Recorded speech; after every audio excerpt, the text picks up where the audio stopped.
ਵਾਹਿਗੁਰੂ ਜੀ ਕਾ ਖਾਲਸਾ ਵਾਹਿਗੁਰੂ ਜੀ ਕੀ ਫਤਿਹ। अस्सलाम वालेकुम आदाब बर्ज मैं हाँ ਤੁਹਾਡੀ ਹੋਸਟ ਅਨੀਦਮ ਕੌਰ ਤੇ ਮੈਂ ਟੀਵੀ 84 ਦੇ ਸਾਰੇ ਦਰਸ਼ਕਾਂ ਤੇ ਸਰੋਤਿਆਂ ਦਾ ਦਿਲੀ ਸਵਾਗਤ ਕਰਦੀ ਹਾਂ ਪ੍ਰੋਗਰਾਮ ਸੱਚੋ ਸੱਚ ਵਿੱਚ, ਜਿਹੜੇ ਇਸ ਪ੍ਰੋਗਰਾਮ ਨਾਲ ਦੇਸ਼ਾਂ ਵਿਦੇਸ਼ਾਂ ਤੋਂ ਜੁੜ ਚੁੱਕੇ ਨੇ। ਖਾਲਸਾ ਫੇਅਰ ਸੈਂਟਰ ਦੇ ਸੰਚਾਲਕ ਡਾਕਟਰ ਮਨਜੀਤ ਸਿੰਘ ਜੀ ਰੋਜ਼ਾਨਾ ਦੀ ਤਰ੍ਹਾਂ ਸਟੂਡੀਓ ਵਿੱਚ ਮੇਰੇ ਨਾਲ ਸ਼ਾਮਲ ਨੇ। ਆਓ ਨਾ ਮਿਲ ਕੇ ਅੱਜ ਦੇ ਅਹਿਮ ਇਸ਼ੂਜ਼ ਉੱਪਰ ਉਹਨਾਂ ਤੋਂ ਉਹਨਾਂ ਦਾ ਤਬਸਰਾ ਜਾਣਦੇ ਹਾਂ। जी डॉक्टर साहब वाहिगुरू जी का खालसा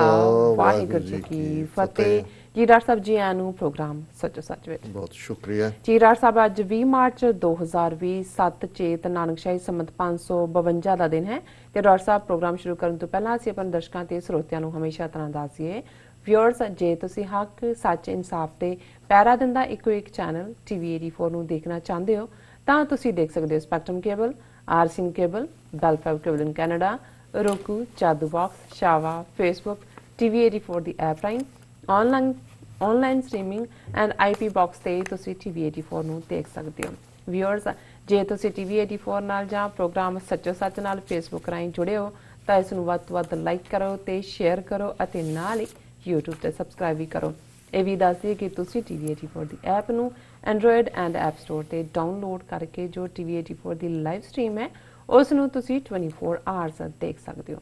ਵਿਊਅਰਸ, ਹੁਣ ਅਸੀਂ ਆਪਣੇ ਪ੍ਰੋਗਰਾਮ ਦੀ ਸ਼ੁਰੂਆਤ ਕਰਨ ਜਾ ਰਹੇ ਹਾਂ। ਅਸੀਂ ਇਸ ਵੀਕ ਦਾ ਐਂਡ ਵਾਲਾ ਪ੍ਰੋਗਰਾਮ ਕਰਨ ਜਾ ਰਹੇ ਹਾਂ, ਸੋ ਅਸੀਂ ਸਾਰਿਆਂ ਨੂੰ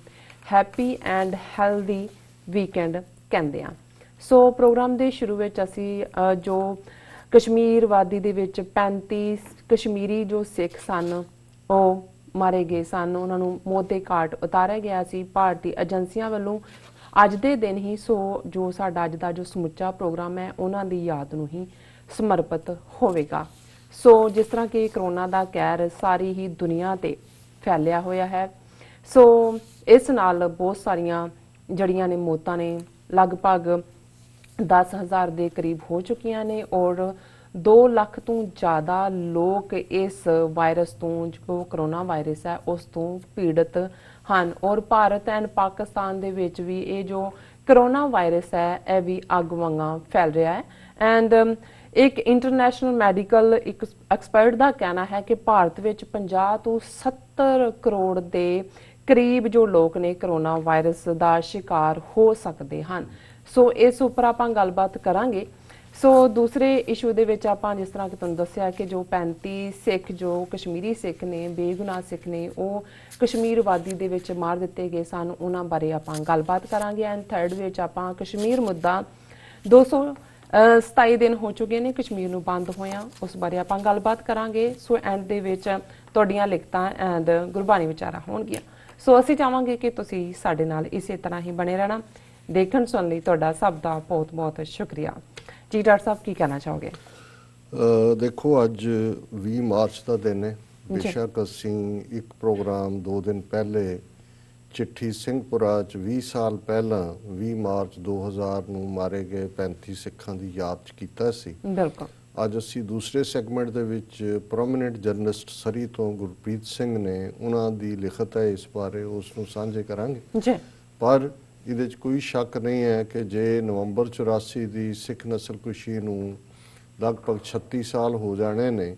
ਔਰ ਇਨਸਾਫ ਨਹੀਂ ਮਿਲਿਆ ਤੇ 20 ਸਾਲ ਬੀਤਣ ਬਾਅਦ ਵੀ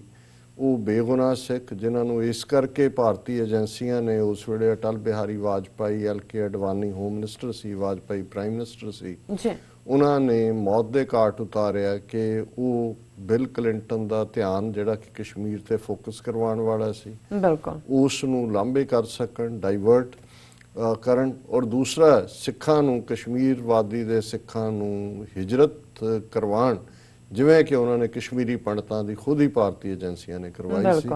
ਸੋ ਅਫਸੋਸ ਕਿ ਸਾਡੀ ਕੌਮ ਦੇ ਵੱਡੇ ਹਿੱਸੇ ਨੂੰ ਵੀ, ਜਿੱਥੇ ਅਸੀਂ ਆਪਣੀ ਰੋਜ਼ਾਨਾ ਜ਼ਿੰਦਗੀ ਦੇ ਹੋਰ ਮਸਰੂਫੀਆਤ ਦੇ ਵਿੱਚ ਹੁੰਦੇ, ਇਹ ਭੁੱਲਿਆ ਹੋਇਆ ਕਿ ਕਿਵੇਂ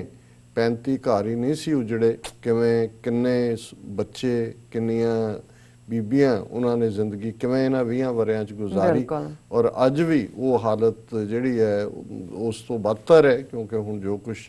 5 ਅਗਸਤ ਤੋਂ ਲੈ ਕੇ ਉੱਥੇ ਚੱਲ ਰਿਹਾ ਉਸ ਦਾ ਅਸੀਂ ਰੋਜ਼ਾਨਾ ਜ਼ਿਕਰ ਕਰਦੇ ਹਾਂ। ਸੋ ਇਹ ਪ੍ਰੋਗਰਾਮ ਅੱਜ ਦਾ ਅਸੀਂ ਸਮੁੱਚਾ ਉਹਨਾਂ 35 ਚਿੱਠੀ ਸਿੰਘਪੁਰਾ ਦੇ ਸ਼ਹੀਦ ਸਿੱਖਾਂ ਦੇ ਨਾਂ ਕਰਦੇ ਹਾਂ। ਕੋਰੋਨਾ ਵਾਇਰਸ, ਇਸ 'ਚ ਕੋਈ ਸ਼ੱਕ ਨਹੀਂ ਹੈ ਕਿ ਜਿਹੜੇ ਪੱਛਮੀ ਦੇਸ਼ ਖਾਸ ਤੌਰ ਤੇ ਅਮਰੀਕਾ ਵਰਗਾ ਮੁਲਕ ਵੀ ਜਿਨ੍ਹਾਂ ਦੇ ਬਾਰੇ ਅਕਸਰ ਇਹ ਕਿਹਾ ਜਾਂਦਾ ਹੈ ਕਿ ਇਹ ਬਹੁਤ ਦੂਰ ਦੀ ਸੋਚਦੇ ਨੇ, ਕਿਸੇ ਵੀ ਘਟਨਾਕ੍ਰਮ ਦੇ ਲਈ ਸਭ ਤੋਂ ਪਹਿਲਾਂ ਵਰਸਟ ਸਿਨੈਰੀਓ ਬਣਾਉਂਦੇ ਨੇ ਕਿ ਬਦਤਰ ਕੀ ਹੋ ਸਕਦਾ ਹੈ, ਬਿਲਕੁਲ ਫਿਰ ਗੁੱਡ ਸਿਨੈਰੀਓ ਵੱਲ ਆਉਂਦੇ ਨੇ। ਪਰ ਮੈਨੂੰ ਲੱਗਦਾ ਹੈ ਵੀ ਜਿਸ ਤੇਜ਼ੀ ਦੇ ਨਾਲ ਕਰੋਨਾ ਵਾਇਰਸ ਦਾ ਸਪਰੈਡ ਹੋਇਆ ਹੈ, ਉਸ ਦਾ ਸ਼ਾਇਦ ਅੰਦਾਜ਼ਾ ਕਿਸੇ ਨੂੰ ਵੀ ਨਹੀਂ ਸੀ ਕਿ ਇਹ ਇਸ ਹੱਦ ਤੱਕ ਜਿਹੜਾ ਹਾਲਾਂ ਹੁਣੇ ਆ ਰਿਹਾ ਕਿ ਇਸ ਦਾ ਜ਼ਿਕਰ 2018 ਦੀਆਂ ਰਿਪੋਰਟਾਂ 'ਚ ਹੋਇਆ, ਉਸ ਤੋਂ ਪਹਿਲਾਂ ਕੋਈ 2010 ਦੀ ਕਿਸੇ ਕਿਤਾਬ ਫਿਕਸ਼ਨ ਸੀ ਉਹਦਾ ਜ਼ਿਕਰ ਕਰ ਰਿਹਾ, ਔਰ ਲਫ਼ਜ਼ ਵੀ ਕਰੋਨਾ ਕੋਈ ਨਵਾਂ ਨਹੀਂ ਆਇਆ, ਇਹ ਘੜਿਆ ਹੋਇਆ। ਲੇਕਿਨ ਜਿਸ ਤੇਜ਼ੀ ਦੇ ਨਾਲ ਇਹਦਾ ਸਪਰੈਡ ਹੋਇਆ ਹੈ, ਔਰ ਚਲੋ ਜਿਹੜੇ ਮੁਲਕ ਅੰਡਰ ਡਿਵੈਲਪਡ ਨੇ ਜਾਂ ਅਨਡਿਵੈਲਪਡ ਨੇ ਉਹਨਾਂ ਦੇ ਵਿੱਚ ਅਫੜਾ ਦਫੜੀ ਦਾ ਮਚਣਾ ਉਹ ਤਾਂ ਸਮਝ ਆ ਸਕਦਾ ਜਿਨ੍ਹਾਂ 'ਚ ਸਾਡੇ ਇੰਡੀਆ, ਪਾਕਿਸਤਾਨ ਔਰ ਸਾਊਥ ਏਸ਼ੀਆ ਦੇ ਬਾਕੀ ਮੁਲਕ ਵੀ ਸ਼ਾਮਲ ਨੇ। ਲੇਕਿਨ ਜਿਹੜੀ ਇਸ ਵੇਲੇ ਹਾਲਤ ਯੂਰਪੀਅਨ ਕੰਟਰੀਜ਼ ਦੀ ਵੀ ਬਣੀ ਹੋਈ ਹੈ, ਇਟਲੀ ਹੈ, ਫਰਾਂਸ ਹੈ, ਜਰਮਨ ਹੈ ਔਰ ਈਵਨ ਅਮਰੀਕਾ ਹੈ, ਇਹ ਹੈਰਾਨੀ ਵਾਲੀ ਗੱਲ ਹੈ ਕਿ ਈਵਨ ਇਹ ਜਿਹੜੇ ਕਿ ਅਗਲੇ 100 ਸਾਲ ਦੀ ਖਬਰ ਰੱਖਦੇ ਨੇ ਔਰ ਚੰਦਰਮਾ ਔਰ ਮਾਰਸ ਦੇ ਉੱਤੇ ਜਿਨ੍ਹਾਂ ਨੇ ਮਿਸ਼ਨ ਭੇਜੇ ਔਰ ਉੱਥੇ ਜਾ ਕੇ ਵੀ ਪਲਾਟ ਕੱਟਣ ਦੀ ਜਿਹੜੀ ਲਾਈਨ ਵਾਲੀਆਂ ਕੰਪਨੀਆਂ ਵੀ ਬਣ ਗਈਆਂ, ਸੈਰ ਕਰਵਾਉਣ ਵਾਲੀਆਂ ਵੀ, ਉਹਨਾਂ ਨੂੰ ਇਹ ਨਜ਼ਰ ਨਹੀਂ ਸੀ ਆ ਰਿਹਾ ਕਿ ਭਾਈ ਇਸ ਪਲੈਨਟ ਦੇ ਉੱਤੇ ਹੀ ਕੀ ਵਾਪਰਨੇ ਔਰ ਕਿਵੇਂ ਜਿਹੜਾ ਉਹਨਾਂ ਨੇ ਹਿਊਮਨ ਰੇਸ ਨੂੰ ਸੇਵ ਕਰਨਾ। ਔਰ ਮੈਂ ਸਮਝਦਾ ਵੀ ਚਾਈਨਾ ਇਹ ਰਿਮਾਰਕੇਬਲ ਹੈ ਕਿ ਇਹਦੇ ਬਾਵਜੂਦ ਕਿ ਉਹਨਾਂ ਦੇ ਸਿਸਟਮ 'ਚ ਕੋਈ ਪਰਫੈਕਸ਼ਨ ਤਾਂ ਨਹੀਂ ਹੈ ਔਰ ਉਹ ਜ਼ੁਲਮ ਵੀ ਕਰਦੇ ਨੇ, ਲੇਕਿਨ ਜਿਵੇਂ ਉਹਨਾਂ ਨੇ ਇਸ ਨੂੰ ਕੰਟਰੋਲ ਕੀਤਾ, ਇਸ ਤੋਂ ਜ਼ਾਹਰ ਹੈ ਕਿ ਉਹਨਾਂ ਦਾ ਸਿਸਟਮ ਇਹਦੇ ਬਾਵਜੂਦ ਕਿ ਉਸ ਦਾ ਓਰੀਜਨ ਵੀ ਵਾਇਰਸ ਦਾ ਵੁਹਾਨ 'ਚ ਹੀ ਹੁੰਦਾ ਹੈ ਕਿ ਵੀ ਉਹਨਾਂ ਨੇ, ਔਰ ਇਹ ਵੀ ਨਹੀਂ ਹੈ ਕਿ ਵੀ ਉਹਨਾਂ ਨੂੰ ਐਕਸਪੈਕਟਡ ਸੀ ਕਿ ਹੋਏਗਾ, ਪਰ ਉਹਨਾਂ ਨੇ ਇਸ ਨੂੰ ਜੰਗੀ ਪੱਧਰ ਦੇ ਉੱਤੇ ਜਿਹੜਾ ਹੈ ਉਹ ਕੰਟਰੋਲ ਕੀਤਾ। ਔਰ ਇਸ ਵੇਲੇ ਜਿਹੜੀਆਂ ਰਿਪੋਰਟਸ ਨੇ ਉਹ ਬੜੀਆਂ ਡਰਾ ਦੇਣ ਵਾਲੀਆਂ ਨੇ। 10,000 ਤੋਂ ਜ਼ਿਆਦਾ ਮੌਤਾਂ ਆਲਰੇਡੀ ਕਨਫਰਮਡ ਨੇ ਔਰ 2.25 ਲੱਖ ਤੋਂ ਜ਼ਿਆਦਾ ਜਿਹੜੇ ਕੇਸ ਨੇ ਉਹ ਡਿਟੈਕਟ ਹੋਏ ਨੇ। ਔਰ ਈਵਨ ਜਿਸ ਸ਼ਹਿਰ ਚੋਂ ਅਸੀਂ TV 84 ਦਾ ਇਹ ਪ੍ਰੋਗਰਾਮ ਕਰਦੇ, ਨਿਊਯਾਰਕ, ਬਿਲਕੁਲ ਦੁਨੀਆ ਦੀ ਕਮਰਸ਼ੀਅਲ ਕੈਪੀਟਲ, ਔਰ ਅੱਜ ਜੇ ਤੁਸੀਂ ਮੀਡੀਆ ਦੇ ਵਿੱਚ ਟਾਈਮ ਸਕੁਏਅਰ ਦੀ ਫੋਟੋ ਦੇਖੋ ਤੇ ਟੋਟਲੀ ਉਜੜਿਆ ਪਿਆ, ਜਿੱਥੇ 24 ਘੰਟੇ ਰੋਸ਼ਨੀਆਂ ਹੀ ਰੋਸ਼ਨੀਆਂ ਔਰ ਉਸ ਲੈਵਲ ਦੇ ਉੱਤੇ। ਔਰ ਕੱਲਾ ਇਹ ਨਹੀਂ, ਬਿਲ ਬਲੈਸੀਓ ਨਿਊਯਾਰਕ ਦੇ ਮੇਅਰ, ਸਾਡਾ ਪ੍ਰੋਗਰਾਮ ਜਦੋਂ ਸ਼ੁਰੂ ਹੀ ਹੋਇਆ ਉਸ ਤੋਂ ਪਹਿਲਾਂ ਉਹਨਾਂ ਨੇ ਆਪਣੀ ਪ੍ਰੈਸ ਕਾਨਫਰੰਸ ਕਲੋਜ਼ ਕੀਤੀ ਹੈ ਔਰ ਬੜਾ ਖੌਫਨਾਕ ਮੰਜ਼ਰ ਹੈ। ਇੱਥੇ ਜਿਹੜੀਆਂ ਮੇਨ 3-4 ਕਾਉਂਟੀਜ਼ ਨੇ ਉਹ ਬਰੁਕਲਿਨ ਹੈ ਜਾਂ ਕੁਈਨਜ਼ ਹੈ, ਉਹਨਾਂ ਦੇ ਕਹਿਣ ਮੁਤਾਬਕ 6,000 ਤੋਂ ਜ਼ਿਆਦਾ case already positive, corona virus positive ਉਹ ਡਿਟੈਕਟ ਹੋਏ ਨੇ। ਔਰ ਆਲਮੋਸਟ ਕੈਲੀਫੋਰਨੀਆ ਦੇ ਵਿੱਚ ਤਾਂ ਜਿਹੜਾ ਉਹਨਾਂ ਨੇ ਸ਼ਟ ਡਾਊਨ ਟੋਟਲ ਕੀਤਾ। ਨਿਊਯਾਰਕ ਦੇ ਵਿੱਚ ਵੀ ਜਿਹੜਾ ਇਹ ਸ਼ਟ ਡਾਊਨ ਹੀ ਹੈ, ਜਿਵੇਂ ਸਾਨੂੰ ਖਬਰਾਂ ਨੇ, ਮੈਂ ਰਿਲੇਟਿਵ ਮੋਨੀਟਰ ਤਾਂ ਨਹੀਂ ਕਰ ਸਕਿਆ, ਜਿਹਦੇ ਥੱਲੇ ਐਸੈਂਸ਼ੀਅਲ ਸਰਵਿਸਿਜ਼ ਨੂੰ ਛੱਡ ਕੇ ਲੋੜੀਂਦੀਆਂ ਜਿਨ੍ਹਾਂ ਦੇ ਵਿੱਚ ਹੈਲਥ ਆ ਜਾਂਦਾ ਹੈ, ਮੈਡੀਕਲ ਸਰਵਿਸਿਜ਼ ਨੇ ਜਾਂ ਐਮਰਜੈਂਸੀ ਔਰ ਦੂਸਰੇ, ਬਾਕੀ ਸਾਰਾ ਲਾਕਡਾਊਨ ਹੋਏਗਾ। ਔਰ 8.5 ਮਿਲੀਅਨ ਲੋਕ ਇੱਥੇ ਰਹਿੰਦੇ ਨੇ, ਕਿਵੇਂ ਉਹਨਾਂ ਤੱਕ ਪਹੁੰਚਾਉਣਾ। ਹੁਣੇ ਹੀ ਵੀਰ ਬਲਜਿੰਦਰ ਸਿੰਘ ਹੋਰਾਂ ਦੀ ਕਾਲ ਆਈ ਸੀ, ਪਹਿਲਾਂ ਉਹਨਾਂ ਦੀ ਪੋਸਟ ਵੀ ਸੀ ਯੂਨਾਈਟਿਡ ਸਿੱਖਸ ਦੇ ਵੀ ਮੈਂ ਪੋਸਟ ਦੇਖੀ ਕਿ ਈਵਨ ਸਿਟੀ ਨੇ ਰਿਕੁਐਸਟ ਕੀਤਾ ਯੂਨਾਈਟਿਡ ਸਿੱਖਸ ਨੂੰ ਕਿ ਇਸ ਵੀਕਐਂਡ ਦੇ ਉੱਤੇ 20,000 ਮੀਲ ਪ੍ਰਪੇਅਰਡ ਉਹਨਾਂ ਨੂੰ ਉਹ ਸਰਵ ਕਰਨ। ਸੋ ਜ਼ਾਹਰ ਹੈ ਕਿ ਰਾਈਸ ਔਰ ਬੀਨਸ ਇਹੀ ਹੁੰਦਾ ਹੈ, ਲੇਕਿਨ ਇਸ ਤੋਂ ਇਹ ਲੱਗਦਾ ਹੈ ਕਿ ਵੀ ਕਿਸ ਲੈਵਲ ਦਾ ਪੋਟੈਂਸ਼ੀਅਲ ਇਸ ਸਾਰੀ ਬਿਮਾਰੀ ਦਾ ਕਿਸ ਹੱਦ ਤੱਕ ਚਲਾ ਗਿਆ ਔਰ ਇਹ ਬੜਾ ਖੌਫਨਾਕ ਮੰਜ਼ਰ ਹੈ। ਅਗਲੇ ਦਿਨਾਂ 'ਚ ਕੀ ਹੋਏਗਾ ਇਹ ਤਾਂ ਰੱਬ ਜਾਣਦਾ, ਪਰ ਇਹਦੇ 'ਚ ਕੋਈ ਸ਼ੱਕ ਨਹੀਂ ਹੈ ਕਿ ਜਿਸ ਕ੍ਰਾਈਸਿਸ ਨੂੰ ਈਵਨ 2-3 ਮਹੀਨੇ ਤੱਕ ਟੈਕਲ ਕਰਨ ਦੀ ਗੱਲ ਹੋ ਰਹੀ ਸੀ ਅੰਟਿਲ ਜੁਲਾਈ ਔਰ ਅਗਸਤ, ਹੁਣ ਜਿਹੜੇ ਇਹਨਾਂ ਦੇ ਵਰਸਟ ਸਿਨੈਰੀਓ ਪ੍ਰਪੇਅਰ ਕਰਨ ਵਾਲੇ ਨੇ ਉਹ ਈਵਨ ਸਾਲ ਜਾਂ 1.5 ਸਾਲ ਦੀ ਗੱਲ ਕਰ ਰਹੇ ਨੇ। ਯੂਰਪ ਦੇ ਵਿੱਚ ਇਸ ਨੂੰ 9/11 ਤੋਂ 72 ਦੇ ਤਰੀਕ ਦੇ ਤੌਰ ਤੇ ਦੇਖਿਆ ਜਾ ਰਿਹਾ ਔਰ ਉੱਥੇ ਤਾਂ ਬਿਲਕੁਲ ਉਹਨਾਂ ਨੇ, ਇੰਗਲੈਂਡ ਨੇ ਫੋਰਸ ਕੀਤਾ ਹੈ, ਉਹਨਾਂ ਦੀ ਆਰਮੀ ਵੀ ਜਿਹੜੀ ਆ ਔਨ ਦਾ ਸਟਰੀਟਸ ਹੈ, ਕਰਫਿਊ ਵੀ ਲਾਗੂ ਨੇ ਔਰ ਅਰੈਸਟ ਵੀ ਹੋ ਰਹੀਆਂ ਜਿਹੜੇ ਵਾਇਲੇਟ ਕਰ ਰਹੇ ਨੇ ਜਾਂ ਦੂਸਰਾ, ਬੇਸ਼ੱਕ ਇਹ ਪ੍ਰੋਟੈਕਸ਼ਨ ਲਈ ਹੈ, ਪਰ ਇਹ ਹੁਣ ਦੇਖਣ 'ਚ ਆਇਆ। ਔਰ ਇਹਦੇ ਤੇ ਇੱਕ ਬੜਾ ਦਿਲਚਸਪ ਆਰਟੀਕਲ ਸੀ ਕਿ ਕਿਵੇਂ ਉੱਥੇ ਹੁਣ ਟੋਟਲ ਹਿਊਮਨ ਰਾਈਟਸ ਜਿਹੜੇ ਨੇ ਉਹ ਇਰਰੈਲੇਵੈਂਟ ਹੋ ਗਏ ਨੇ, ਕਿਉਂਕਿ ਆਲਮੋਸਟ ਗਵਰਨਮੈਂਟ ਦਾ ਆਰਡਰ ਹੀ ਚੱਲ ਰਿਹਾ। ਜੀ ਸੋ ਇਹ ਇੱਕ ਜਿਹੜਾ ਹੈ, ਇਸੇ ਤਰ੍ਹਾਂ ਇਟਲੀ ਦੇ ਵਿੱਚ ਜਿਹੜੀਆਂ ਸਭ ਤੋਂ ਜ਼ਿਆਦਾ ਡੈਥਸ ਦਾ ਔਰ ਦੂਸਰਾ ਸਿਲਸਿਲਾ ਉਹ ਥੰਮਣ ਦਾ ਨਾਂ ਨਹੀਂ ਲੈ ਰਿਹਾ। ਈਰਾਨ ਜਿਹੜਾ ਹੈ ਉਸ ਤੋਂ ਵੀ ਅੱਗੇ ਜਾ ਰਿਹਾ, ਔਰ ਕਿਉਂਕਿ ਈਰਾਨ ਦੇ ਵਿੱਚ ਵੀ ਕਿਸੇ ਹੱਦ ਤੱਕ ਇਨਫੋਰਮੇਸ਼ਨ ਜਿਹੜੀ ਹੈ ਉਹ ਸੁਪਰੈਸ ਕੀਤੀ ਜਾਂਦੀ ਹੈ, ਭਾਵੇਂ ਉਹਨਾਂ ਨੇ 5000 ਤੋਂ ਜ਼ਿਆਦਾ ਡੈਥਸ ਅੱਜ ਤੋਂ 4-5 ਦਿਨ ਪਹਿਲਾਂ ਮੰਨੀਆਂ ਸੀ, ਲੇਕਿਨ ਜਿਹੜੇ ਕੁਝ ਸੈਟੇਲਾਈਟ ਇਮੇजेस ਔਰ ਕੁਝ ਅਦਰਵਾਈਜ਼ ਨੇ ਉਹ ਬੜਾ ਜਿਹੜਾ ਹੈ ਉਹ ਦੱਸ ਰਹੇ ਨੇ ਕਿ ਵੀ ਇਸ ਤੋਂ ਮੱਚ ਮੋਰ ਨੰਬਰ ਹੋ ਸਕਦਾ ਹੈ, ਕਿਉਂਕਿ ਜਿਹੜੇ ਜੇ ਕਰੋਨਾ ਵਾਇਰਸ ਪੋਜ਼ਿਟਿਵ ਦੇ ਜਿਹੜੇ ਪਾਕਿਸਤਾਨ ਤੋਂ ਲੋਕ ਈਰਾਨ ਤੋਂ ਪਾਕਿਸਤਾਨ ਗਏ ਜਾਂ ਇੰਡੀਆ ਈਰਾਨ ਤੋਂ ਆਏ, ਜੇ ਮੇਰਾ ਖਿਆਲ 35 ਜਾਂ 40 ਈਰਾਨ ਚੋਂ ਜ਼ਾਹਿਰੀਨ ਪਿਲਗ੍ਰਿਮਸ ਜਿਹੜੇ ਗਏ ਸੀ ਉਹਨਾਂ ਚੋਂ ਅੱਧਿਓਂ ਜ਼ਿਆਦਾ ਜਿਹੜੇ ਸੀ ਉਹ ਪੋਜ਼ਿਟਿਵ ਸੀ। ਇਸ ਤੋਂ ਅੰਦਾਜ਼ਾ ਹੋ ਸਕਦਾ ਹੈ ਕਿ ਵੀ ਇਹ ਕਾਫੀ ਹੱਦ ਤੱਕ ਗੱਲ ਜਿਹੜੀ ਆ ਉਹ ਉੱਥੋਂ ਨਿਕਲੀ ਹੋਈ ਹੈ। ਔਰ ਭਾਰਤ ਦੇ ਵਿੱਚ ਇਸ 'ਚ ਕੋਈ ਸ਼ੱਕ ਨਹੀਂ ਹੈ ਕਿ ਜਿਸ ਪ੍ਰਪੋਰਸ਼ਨ ਦੇ ਨਾਲ ਜੇ ਅਸੀਂ ਇਹਦਾ ਸਪਰੈਡ ਦੇਖੀਏ, ਕਿਉਂਕਿ ਇਹਦੇ 'ਚ ਕੋਈ ਸ਼ੱਕ ਨਹੀਂ ਹੈ ਕਿ ਸਭ ਤੋਂ ਵੱਡੇ ਜਿਹੜੇ ਕੈਰੀਅਰ ਬਣੇ ਨੇ ਬਿਮਾਰੀ ਦੇ ਉਹ ਬਾਹਰੋਂ ਜਾਣ ਵਾਲੇ ਜਾਂ ਬਾਹਰੋਂ ਆਉਣ ਵਾਲੇ ਲੋਕ ਬਣੇ ਨੇ। ਉਹ ਪਾਕਿਸਤਾਨ ਦੇ ਹਵਾਲੇ ਨਾਲ ਵੀ ਟਰੂ ਹੈ, ਈਰਾਨ ਦੇ ਹਵਾਲੇ ਨਾਲ ਵੀ ਹੈ, ਔਰ ਭਾਰਤ ਦੇ ਜਿਹੜਾ ਹੈ ਉਹ ਹਵਾਲੇ ਨਾਲ ਤਾਂ ਹੈ ਹੀ ਹੈ। ਔਰ ਜਿਨ੍ਹਾਂ ਦੀ ਜਿੰਨੀ ਵੱਡੀ ਡਾਇਸਪੋਰਾ ਕਮਿਊਨਿਟੀਜ਼ ਨੇ, ਇੰਨਾ ਵੱਡਾ, ਕਿਉਂਕਿ ਹੁਣ ਤੱਕ ਤਾਂ ਈਵਨ ਜਿਹੜਾ 에ਅਰਪੋਰਟਸ ਦੇ ਉੱਤੇ ਕੋਈ ਸਕਰੀਨਿੰਗ ਵੀ ਨਹੀਂ ਸੀ। ਅੱਛਾ, ਜੇ ਸਕਰੀਨਿੰਗ ਹੈ ਦੋ ਨੇ, ਇੱਕ ਸਕਰੀਨਿੰਗ ਹੈ, ਇੱਕ ਟੈਸਟਿੰਗ ਹੈ। ਜੇ ਸਕਰੀਨਿੰਗ 'ਚ ਤੁਸੀਂ ਆ ਵੀ ਜਾਂਦੇ ਹੋ, ਪਹਿਲੀ ਗੱਲ ਤਾਂ ਜੇ 2 ਹਫ਼ਤੇ ਦਾ ਇਨਕੂਬੇਸ਼ਨ ਪੀਰੀਅਡ ਹੈ, 2 ਹਫ਼ਤੇ ਉਸ ਦੀ ਵਾਇਰਸ ਕੋਈ ਕੈਰੀ ਕਰ ਰਿਹਾ ਹੈ, ਉਹ ਸਕਰੀਨਿੰਗ ਦੇ ਵਿੱਚ ਤਾਂ ਆਏਗਾ ਹੀ ਨਹੀਂ, ਟੈਸਟਿੰਗ ਦੇ ਵਿੱਚ ਆਏਗਾ। ਹੁਣ ਟੈਸਟਿੰਗ ਕਿੰਨੇ ਅਕ ਦੀ ਕਰੋਗੇ? ਭਾਰਤ 'ਚ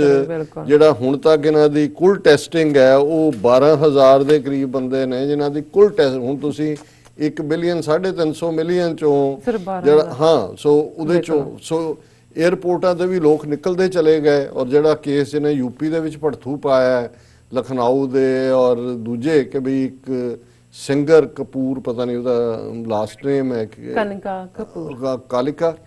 ਕਨਿਕਾ ਉਹ ਚੰਗੀ ਕਨਿਕਾ ਨੇ, ਯੂਕੇ ਤੋਂ ਆਈ ਔਰ ਲਖਨਊ ਬੇਸਡ। ਔਰ ਇਹ ਜਿਹੜੀ ਮਾਈ ਹੈ ਇਹ 에ਅਰਪੋਰਟ ਤੋਂ ਜਿਹੜੀ ਹੈ ਉਹ ਕਿਵੇਂ ਉੱਥੇ ਵੀ ਹਾਲਤ ਇਹ ਬਣੀ ਹੋਈ ਹੈ ਕਿ ਈਵਨ ਪਾਕਿਸਤਾਨ 'ਚ ਵੀ ਇਹ ਚਾਰਜ ਲੱਗਾ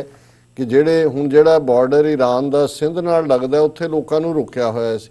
ਉਹਨਾਂ ਨੇ ਬਰਾਈਬ ਕਰਕੇ ਰਿਸ਼ਵਤ ਦੇ ਕੇ ਉਹਨਾਂ ਨੂੰ ਸਿਕਿਉਰਿਟੀ ਵਾਲਿਆਂ ਨੂੰ ਨਿਕਲ ਗਏ ਅੰਦਰ। ਹੁਣ ਕਿੰਨੇ ਲੋਕ ਆਏ, ਕਿੱਥੇ ਕੀ ਕਰ ਰਹੇ ਨੇ। ਸੋ ਇਹ ਵੀ ਮਾਈ ਕਪੂਰ ਜਿਹੜੀ ਹੈ ਇਹ ਬਿਨਾਂ ਸਕਰੀਨਿੰਗ ਤੋਂ ਨਿਕਲ ਗਈ ਔਰ ਉੱਥੇ ਆ ਕੇ ਲਖਨਊ ਦੇ ਵਿੱਚ 2 ਪਾਰਟੀਆਂ ਕੀਤੀਆਂ। ਅਕਬਰ ਡੰਪੀ ਕਦੇ ਮੇਨਕਾ ਗਾਂਧੀ ਦੇ ਨੇੜੇ ਹੁੰਦਾ ਸੀ, ਇਹ ਕਾਂਗਰਸ ਸੀ, ਬਾਅਦ 'ਚ ਪਤਾ ਨਹੀਂ ਸੰਜੇ ਮੰਚ ਬਣਾਇਆ, ਉਹਦੇ ਬੰਬੇ ਦੇ ਵਿੱਚ 2-3 ਹੋਈਆਂ। ਔਰ ਇਹ ਜਿਹੜੀ ਇਹਨੇ ਕੀਤੀਆਂ ਪਾਰਟੀਆਂ ਉਹਨਾਂ 'ਚ ਰਾਜਸਥਾਨ ਦੀ ਐਕਸ ਚੀਫ ਮਿਨਿਸਟਰ ਜਿਹੜੀ ਹੈ ਵਸੁੰਧਰੇ ਰਾਜਾ। ਔਰ ਇਹਦਾ ਮਤਲਬ ਇਹ ਹੈ ਕਿ ਹੁਣ ਲਖਨਊ ਸਾਰਾ ਬੰਦ ਵਰਗਾ ਕਰ ਦਿੱਤਾ ਹੈ। ਕੋਈ 4-5 ਪਾਰਟੀਆਂ ਜਿਹਦੇ 'ਚ ਹਜ਼ਾਰਾਂ ਲੋਕ ਆਏ ਉਹਨਾਂ 'ਚੋਂ ਗਈ ਔਰ ਜਿਹੜੀ ਸਾਰੀ ਆਬਾਦੀ ਹੈ ਜਿਹੜੀ ਬੜੀ ਪੋਸ਼ ਆਬਾਦੀ ਹੈ ਉਹ ਸਾਰੀ ਉਹਨਾਂ ਨੇ ਲਾਕਡਾਊਨ ਕੀਤੀ। ਸੋ ਇਸ ਤੋਂ ਇਹ ਬੇਸ਼ੱਕ ਉਸ ਨੂੰ ਜ਼ਿਆਦਾ ਡਿਸਕਸ ਹੋ ਰਿਹਾ ਜੀ ਉਹਨੇ ਦੱਸਿਆ ਕਿਉਂ ਨਹੀਂ, ਉਹ ਕਿਉਂ ਸਲਿੱਪ ਕੀਤੀ, ਗੱਲ ਇਹ ਨਹੀਂ ਹੈ। ਗੱਲ ਇਹ ਹੈ ਕਿ ਜੇ ਸਪਰੈਡ ਆਊਟ ਇਸ ਲੈਵਲ ਦਾ ਹੈ ਤੇ ਇਹ ਕਨਿਕਾ ਕਪੂਰ ਤਾਂ ਇੱਕ ਹੈ ਜਿਹੜੀ ਇਦਾਂ ਜਿਹੜੀ ਹੈ ਨਿਕਲ ਆਈ ਹੈ ਬਰਾਈਬ ਦੇ ਕੇ ਜਾਂ ਆਪਣਾ ਨਾਮ ਵਰਤ ਕੇ ਜਾਂ ਕੋਈ ਕਿਸੇ ਨੂੰ ਸਾਰਾ ਮੀਡੀਆ ਉਹਦੇ ਮਗਰ ਲੱਗਿਆ ਉਹਦਾ। ਲੇਕਿਨ ਇਹ ਤੋਂ ਤੁਸੀਂ ਅੰਦਾਜ਼ਾ ਲਾਓ ਕਿ ਕਿੰਨੇ ਹਜ਼ਾਰ ਲੋਕ ਜਿਹੜੇ ਇਸ ਪੀਰੀਅਡ 'ਚ ਆਏ ਜਿਹੜੇ 2 ਹਫ਼ਤੇ ਲਈ ਉਸ ਨੂੰ ਕੈਰੀ ਕਰ ਰਹੇ ਨੇ ਵਾਇਰਸ ਨੂੰ, ਉਹ ਕਿੱਥੇ ਕਿੱਥੇ ਗਏ। ਔਰ ਇਸੇ ਤਰ੍ਹਾਂ ਜਿਹੜਾ ਕੇਸ ਫਲੋਰ ਦੇ ਉਸ ਬਜ਼ੁਰਗ ਸਿੱਖ ਦਾ ਆਇਆ ਜਰਮਨ ਤੋਂ ਜਿਹੜਾ ਆਇਆ ਔਰ ਜਿਹਦੀ ਡੈਥ ਹੋਈ ਹੈ, ਔਰ ਉਹ ਕਿੱਥੇ ਕਿੱਥੇ ਘੁੰਮਦਾ ਰਿਹਾ, ਹੋਲੇ ਮਹੱਲੇ ਤੇ ਵੀ ਘੁੰਮਦਾ ਰਿਹਾ, ਅਖੰਡ ਪਾਠਾਂ ਦੇ ਵੀ ਘੁੰਮਦਾ ਰਿਹਾ। ਔਰ ਇਸ ਸਭ ਦੇ ਬਾਵਜੂਦ ਔਰ ਕੁਛ ਇਹ ਵੀ ਆਇਆ ਵੀ ਜਿਨ੍ਹਾਂ ਨੂੰ ਹੋਇਆ ਰਿਸ਼ਤੇਦਾਰ ਲੈ ਕੇ ਹਸਪਤਾਲ 'ਚ ਗਏ, ਉੱਥੋਂ ਘਰ ਲੈ ਆਏ, ਜਦੋਂ ਪਤਾ ਲੱਗਾ ਉਹ ਗਾਇਬ ਹੀ ਹੋ ਗਏ, ਘਰ ਨੂੰ ਜੰਦਾ ਲਾ ਤਾਂ ਹੁਣ ਪਤਾ ਨਹੀਂ ਕਿੱਥੇ ਕਿੱਥੇ ਘੁੰਮ ਰਹੇ ਨੇ। ਸੋ ਮਤਲਬ ਇਹ ਹੈ ਕਹਿਣ ਦਾ ਕਿ ਇਸ ਸਾਰੇ ਦੇ ਮੱਦੇ-ਨਜ਼ਰ ਇੱਕ ਪਾਸੇ ਤਾਂ ਸਰਕਾਰੀ ਅਮਲ ਹੈ ਔਰ ਮੈਂ ਦੋਨਾਂ ਦੀਆਂ ਹੀ, ਹਾਲਾਂਕਿ ਮੋਦੀ ਦੀ ਸਪੀਚ ਨੂੰ ਬੜੇ ਉਹ ਸ਼ੇਖਰ ਗੁਪਤੇ ਵਰਗਾ ਜਿਹੜਾ ਬਾਹਾਂ ਮਾਰ ਕੇ ਗੱਲਾਂ ਕਰਦਾ ਹੈ, ਉਹ ਹੈ ਪੱਕਾ ਹਿੰਦੂਤਵੀ, ਉਹ ਤਾਰੀਫ ਕਰ ਰਿਹਾ ਸੀ ਕਿ ਜੀ ਮੋਦੀ ਨੇ ਜਿਹੜਾ ਐਡਰੈਸ ਕੀਤਾ ਬੜਾ ਬਰੀਫ ਸੀ, ਕੋਈ ਉਹਦੇ 'ਚ ਰੈਟਰਿਕ ਨਹੀਂ ਸੀ, ਪਹਿਲੀ ਵਾਰ ਉਹਦੀ ਇਹ ਉਹਦੀ ਜਿਹੜਾ ਸੰਬੋਧਨ ਸੀ ਜਿਹਦੇ 'ਚ ਉਹਨੇ ਕਿਸੇ ਪੋਲੀਟੀਕਲ ਪਾਰਟੀ ਨੂੰ ਜਿਹੜਾ ਉਹ ਟਾਰਗੇਟ ਨਹੀਂ ਕੀਤਾ ਔਰ ਲੋਕਾਂ ਨੂੰ ਉਹਨੇ ਕਿਹਾ ਕਿ ਜੀ ਇਹ ਸਵੇਰੇ 7 ਵਜੇ ਤੋਂ ਸ਼ਾਮ 9 ਵਜੇ ਤੱਕ ਕਰਫਿਊ ਤੇ ਸ਼ਾਮ ਨੂੰ ਕਿੰਨੇ ਵਜੇ ਦਾ ਟਾਈਮ ਕਿ ਜੀ ਉਹ ਥਾਲੀ ਵਜਾਓ ਔਰ ਤਾੜੀਆਂ ਵਜਾਓ ਫਾਇਰ ਬ੍ਰਿਗੇਡ ਵਾਲਿਆਂ ਲਈ, ਮੈਡੀਕਲ ਵਾਲਿਆਂ ਲਈ, ਦੂਜਿਆਂ ਲਈ। ਹੁਣ ਇਮਰਾਨ ਖਾਨ ਪਾਕਿਸਤਾਨ ਦੇ ਪ੍ਰਾਈਮ ਮਿਨਿਸਟਰ, ਉਹਨਾਂ ਦਾ ਵੀ ਮੈਂ ਨੇਸ਼ਨ ਨੂੰ ਐਡਰੈਸ ਸੁਣਿਆ ਔਰ ਅੱਜ ਉਹਨਾਂ ਨੇ ਕੁਝ ਸੈਲੈਕਟ ਫਿਊ ਜਿਹੜੇ ਜਰਨਲਿਸਟ ਨੇ ਉਹਨਾਂ ਦੇ ਨਾਲ ਗੱਲਬਾਤ ਵੀ ਕੀਤੀ। ਮੋਦੀ 'ਚ ਤਾਂ ਇੰਨਾ ਕਰੇਜ ਹੀ ਨਹੀਂ ਹੈ, ਉਹ ਤਾਂ ਮਨ ਕੀ ਬਾਤ ਦੇ ਥੱਲੇ ਆਪਣਾ ਹੀ ਬੋਲਦਾ, ਜਿਹਨੂੰ ਉਹ ਅੰਗਰੇਜ਼ੀ 'ਚ ਕਹਿੰਦੇ ਨੇ ਕਿ he is fond of hearing his own voice. ਆਪਣੀ ਕੰਨਾਂ ਨਾਲ ਉਹਨੇ ਕਦੇ ਮੀਡੀਆ ਨਾਲ ਇੰਟਰੈਕਸ਼ਨ ਹੀ ਨਹੀਂ ਕੀਤਾ। ਔਰ ਜਿਵੇਂ ਜੇ ਤੁਸੀਂ ਮੀਡੀਆ ਦੇ ਸਾਹਮਣੇ ਨਹੀਂ ਆਉਂਦੇ ਬਿਲਕੁਲ ਤੇ ਪਤਾ ਹੀ ਨਹੀਂ ਲੱਗਦਾ ਵੀ ਤੁਹਾਡੀਆਂ ਕੀ ਤਿਆਰੀਆਂ ਕੀ ਨੇ, ਤੁਸੀਂ ਕਰ ਕੀ ਰਹੇ ਹੋ। ਹੁਣ ਇੱਥੇ ਜੇ ਨਿਊਯਾਰਕ ਦਾ ਮੇਅਰ ਹੈ, ਸਟੇਟਾਂ ਦੇ ਗਵਰਨਰ ਨੇ, ਉਸ ਐਡਰੈਸ ਵੀ ਕਰਦੇ ਨੇ, ਲੋਕਾਂ ਨੂੰ ਇਨਫੋਰਮ ਵੀ ਰੱਖਦੇ ਨੇ। ਜੇ ਪੈਨਿਕ ਉੱਥੇ ਹੁਣ ਕਹੀ ਜਾਓ ਜੀ ਬਹੁਤ ਪੈਨਿਕ ਹੈ, ਉਹ ਹਾਲ ਇਹ ਹੈ ਵੀ ਸਬਜ਼ੀਆਂ ਪੰਜਾਬ 'ਚ 4 ਗੁਣਾ ਭਾਵਾਂ ਦੇ ਵੱਧ ਚਲੀਆਂ ਗਈਆਂ, ਹੋਲਡਿੰਗ ਹੋ ਰਹੀ ਹੈ। ਹੁਣ ਜੇ ਤੁਸੀਂ ਇਹ ਦੋਨੋਂ ਮੁਲਕ ਜਿਹੜੇ ਭਾਰਤ ਪਾਕਿਸਤਾਨ, ਉਹਨਾਂ ਦੇ ਦੋਨਾਂ ਦੇ ਪ੍ਰਾਈਮ ਮਿਨਿਸਟਰ ਐਡਰੈਸ 'ਚ ਲੋਕਾਂ ਨੂੰ ਕਹਿ ਰਹੇ ਨੇ ਕਿ ਹੋਲਡਿੰਗ ਮਤ ਕਰੋ। ਇੱਥੇ ਤਾਂ ਕਿਸੇ ਨੂੰ ਹਾਂ ਇੱਥੇ ਪੈਨਿਕ ਸ਼ਾਪਿੰਗ ਜ਼ਰੂਰ ਹੋਈ ਕਿ ਭਾਈ ਪਤਾ ਨਹੀਂ ਕੀ ਹੋਣਾ, ਪਰ ਉਹ ਵੀ ਜ਼ਿਆਦਾ ਉਹ ਕਰਦੇ ਨੇ ਜਿਹੜੇ ਸਾਡੇ ਵਰਗੇ ਲੋਕ ਨੇ, ਜਿਹੜੇ ਬਾਹਰੋਂ ਆਏ ਹੋਏ ਨੇ, ਜਿਨ੍ਹਾਂ ਨੂੰ ਇਹ ਲੱਗਦਾ ਹੁੰਦਾ ਵੀ ਪਤਾ ਨਹੀਂ ਆਟੇ ਦਾ ਬੋਰਾ ਘਰ 'ਚ ਰੱਖ ਕੇ ਉਹਨਾਂ ਨੇ ਜ਼ਿੰਦਗੀ ਗੁਜ਼ਾਰ ਲੈਣੀ ਹੈ। ਜੇ ਸਾਰੇ ਹੀ ਸ਼ਟ ਡਾਊਨ ਹੋ ਜਾਂਦਾ ਹੈ ਜਾਂ ਦੂਜਾ ਤੁਸੀਂ ਫੋਲੋ ਤਾਂ ਕਰੋ ਜੋ ਕੁਝ ਬਾਕੀ ਮੇਨ ਸਟ੍ਰੀਮ ਕਰ ਰਹੇ ਨੇ। ਲੇਕਿਨ ਹੁਣ ਜੇ ਅਮਰੀਕਾ ਦਾ ਪ੍ਰੈਜ਼ੀਡੈਂਟ ਕਾਂਗਰਸ ਤੋਂ $1 ਟ੍ਰਿਲੀਅਨ ਦੇ ਨੇੜੇ ਤੇੜੇ ਮੰਗਦਾ ਹੈ, ਇੰਗਲੈਂਡ 'ਚ ਜਿਹੜਾ ਇੱਕ ਪੈਕੇਜ ਦਿੱਤਾ ਜਾਂਦਾ ਹੈ, ਇਟਲੀ ਫਰਾਂਸ 'ਚ ਸਰਕਾਰਾਂ ਡੋਲ ਆਊਟ ਕਰਦੀਆਂ ਨੇ, ਭਾਰਤ ਔਰ ਪਾਕਿਸਤਾਨ ਦੇ ਦੋਨੋਂ ਹੀ ਪ੍ਰਾਈਮ ਮਿਨਿਸਟਰਸ ਨੇ ਇਹ ਨਹੀਂ ਦੱਸਿਆ ਕਿ ਲੋਕਾਂ ਦੇ ਲਈ ਤੁਸੀਂ ਕੀ ਕਰ ਰਹੇ ਹੋ। ਹੁਣ ਹਾਲਾਂ ਇਮਰਾਨ ਖਾਨ ਹੋਰਾਂ ਨੇ ਅੱਜ ਕਿਹਾ ਕਿ ਵੀ ਵੈਰੀ ਸੂਨ ਨੈਕਸਟ ਵੀਕ ਅਸੀਂ ਡੋਲ ਆਊਟ ਕਰਾਂਗੇ। ਸੋ ਪਹਿਲਾ ਕੰਮ ਜਦੋਂ ਤੁਸੀਂ ਲੋਕਾਂ ਨੂੰ ਐਸ਼ੋਰ ਕਰਨਾ ਹੈ, ਜੇ ਘਰਾਂ 'ਚ ਰੱਖਣਾ ਹੈ, ਪਹਿਲਾ ਪਾਰਟ ਇਹ ਹੈ ਵੀ ਬੇਸ਼ੱਕ ਤੁਹਾਡੇ ਰਿਸੋਰਸ ਜਿਵੇਂ ਪਾਕਿਸਤਾਨ ਕ੍ਰਾਈਸਿਸ 'ਚ ਫਾਈਨੈਂਸ਼ੀਅਲ ਮੀਗਰ ਨੇ, ਲੇਕਿਨ ਤੁਸੀਂ ਐਸ਼ੋਰ ਕਰੋ ਲੋਕਾਂ ਨੂੰ ਕਿ ਕੋਈ ਗੱਲ ਨਹੀਂ ਹੈ, ਅਸੀਂ ਰੋਟੀ ਤੁਹਾਡੇ ਘਰ ਤੱਕ ਵੀ ਪਹੁੰਚਾਵਾਂਗੇ, ਤੁਸੀਂ ਵੀ ਬਾਕੀਆਂ ਨੂੰ ਸਿਕਿਉਰ ਕਰਨ ਦੇ ਲਈ ਕਰੋ। ਹੁਣ ਉਹ ਥਾਲੀ ਤਾਂ ਵਜਾ ਰਿਹਾ, ਮੋਦੀ ਕਹੇ ਜੀ ਥਾਲੀ ਵਜਾਓ ਸਾਰੇ ਇੰਨੇ ਵਜੇ ਜਾਂ ਦੂਜੇ, ਕਿ ਭਾਈ ਕੱਲਾ ਗਵਰਨਮੈਂਟ ਸੈਕਟਰ ਦੀ ਗੱਲ ਨਹੀਂ ਹੈ। ਪਾਕਿਸਤਾਨ ਦੇ ਵਿੱਚ ਤਾਂ ਅਜੇ ਵੀ ਜ਼ਿਆਦਾ ਲੋਕ ਗਵਰਨਮੈਂਟ ਸੈਕਟਰ 'ਚ ਨੇ, ਲੇਕਿਨ ਪ੍ਰਾਈਵੇਟ ਸੈਕਟਰ ਵੀ ਹੈ। ਇੰਡੀਆ 'ਚ ਕਿੰਨਾ ਵੱਡਾ ਪ੍ਰਾਈਵੇਟ ਸੈਕਟਰ ਜਿਨ੍ਹਾਂ ਦੀਆਂ ਜੌਬਸ ਨੇ। ਤੁਹਾਡਾ ਪਹਿਲਾ ਕੰਮ ਹੈ ਵੀ ਪ੍ਰਾਈਵੇਟ ਸੈਕਟਰ ਦੇ ਸਾਰੇ ਜਿੰਨੇ ਨੇ ਵੱਡੇ ਕੰਪਨੀਆਂ, ਉਹਨਾਂ ਦੇ ਡਾਇਰੈਕਟਰਸ, ਉਹਨਾਂ ਨੂੰ ਸੱਦ ਕੇ ਕਹੋ ਵੀ ਜਿਹੜੇ ਨੌਕਰੀਆਂ ਤੇ ਨੇ ਉਹਨਾਂ ਦਾ ਪੇ ਚੈੱਕ ਜਾਏਗਾ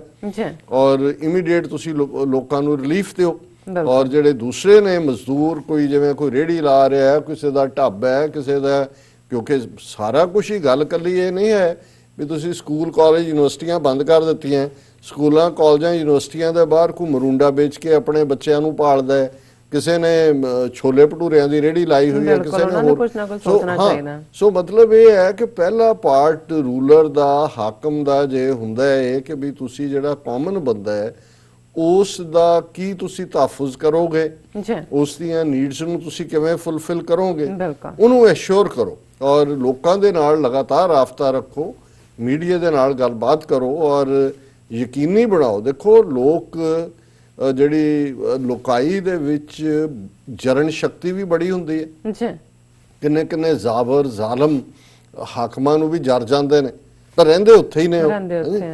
ਔਰ ਰਿਜ਼ਿਲੀਐਂਟ ਹੁੰਦੇ ਨੇ। ਪਰ ਜੇ ਤੁਸੀਂ ਉਹਨਾਂ ਨੂੰ ਨਾਲ ਰੱਖੋ ਹਰ ਮੁਸ਼ਕਲ ਮੁਸੀਬਤ, ਜਿਵੇਂ ਅਸੀਂ ਵਰਲਡ ਵਾਰਸ ਦੀ ਗੱਲ ਕਰਦੇ ਹਾਂ, 4-4 5-5 ਸਾਲ ਵਰਲਡ ਵਾਰ ਚੱਲੀਆਂ ਔਰ ਮੈਂ ਜਦੋਂ 1918 ਦੀ ਜਿਹੜੀ ਹੈ ਸਪੈਨਿਸ਼ ਵਾਇਰਸ ਜਿਹਦਾ ਜ਼ਿਕਰ ਕਰਦੇ ਹਾਂ ਕਿ ਜਿਹਦੇ 'ਚ 5 ਕਰੋੜ ਲੋਕ 50 ਮਿਲੀਅਨ ਲੋਕ ਮਾਰੇ ਗਏ ਸੀ, ਔਰ ਅੱਜ ਮੈਂ ਕਿਤੇ ਫਿਗਰ ਦੇਖ ਰਿਹਾ ਸੀ ਕਿ 1/3 ਉਹਦੇ 'ਚ ਇੰਡੀਆ ਦੇ ਸੀ। 1/3 ਦੇਖੋ 6 ਲੱਖ ਤਾਂ ਅਮਰੀਕਾ ਦੇ ਵਿੱਚ ਜਿਹੜੇ ਨੇ ਉਹ 6 ਮਿਲੀਅਨ ਉਹਦੇ 'ਚ ਅਮਰੀਕਨ ਸੀ 60 ਲੱਖ ਜੀ, ਲੇਕਿਨ 1/3 ਕਿਉਂਕਿ ਮੈਨੂੰ ਵੀ ਇਹ ਲੱਗਦਾ ਸੀ ਵੀ ਬ੍ਰਿਟਿਸ਼ ਪੀਰੀਅਡ ਦੇ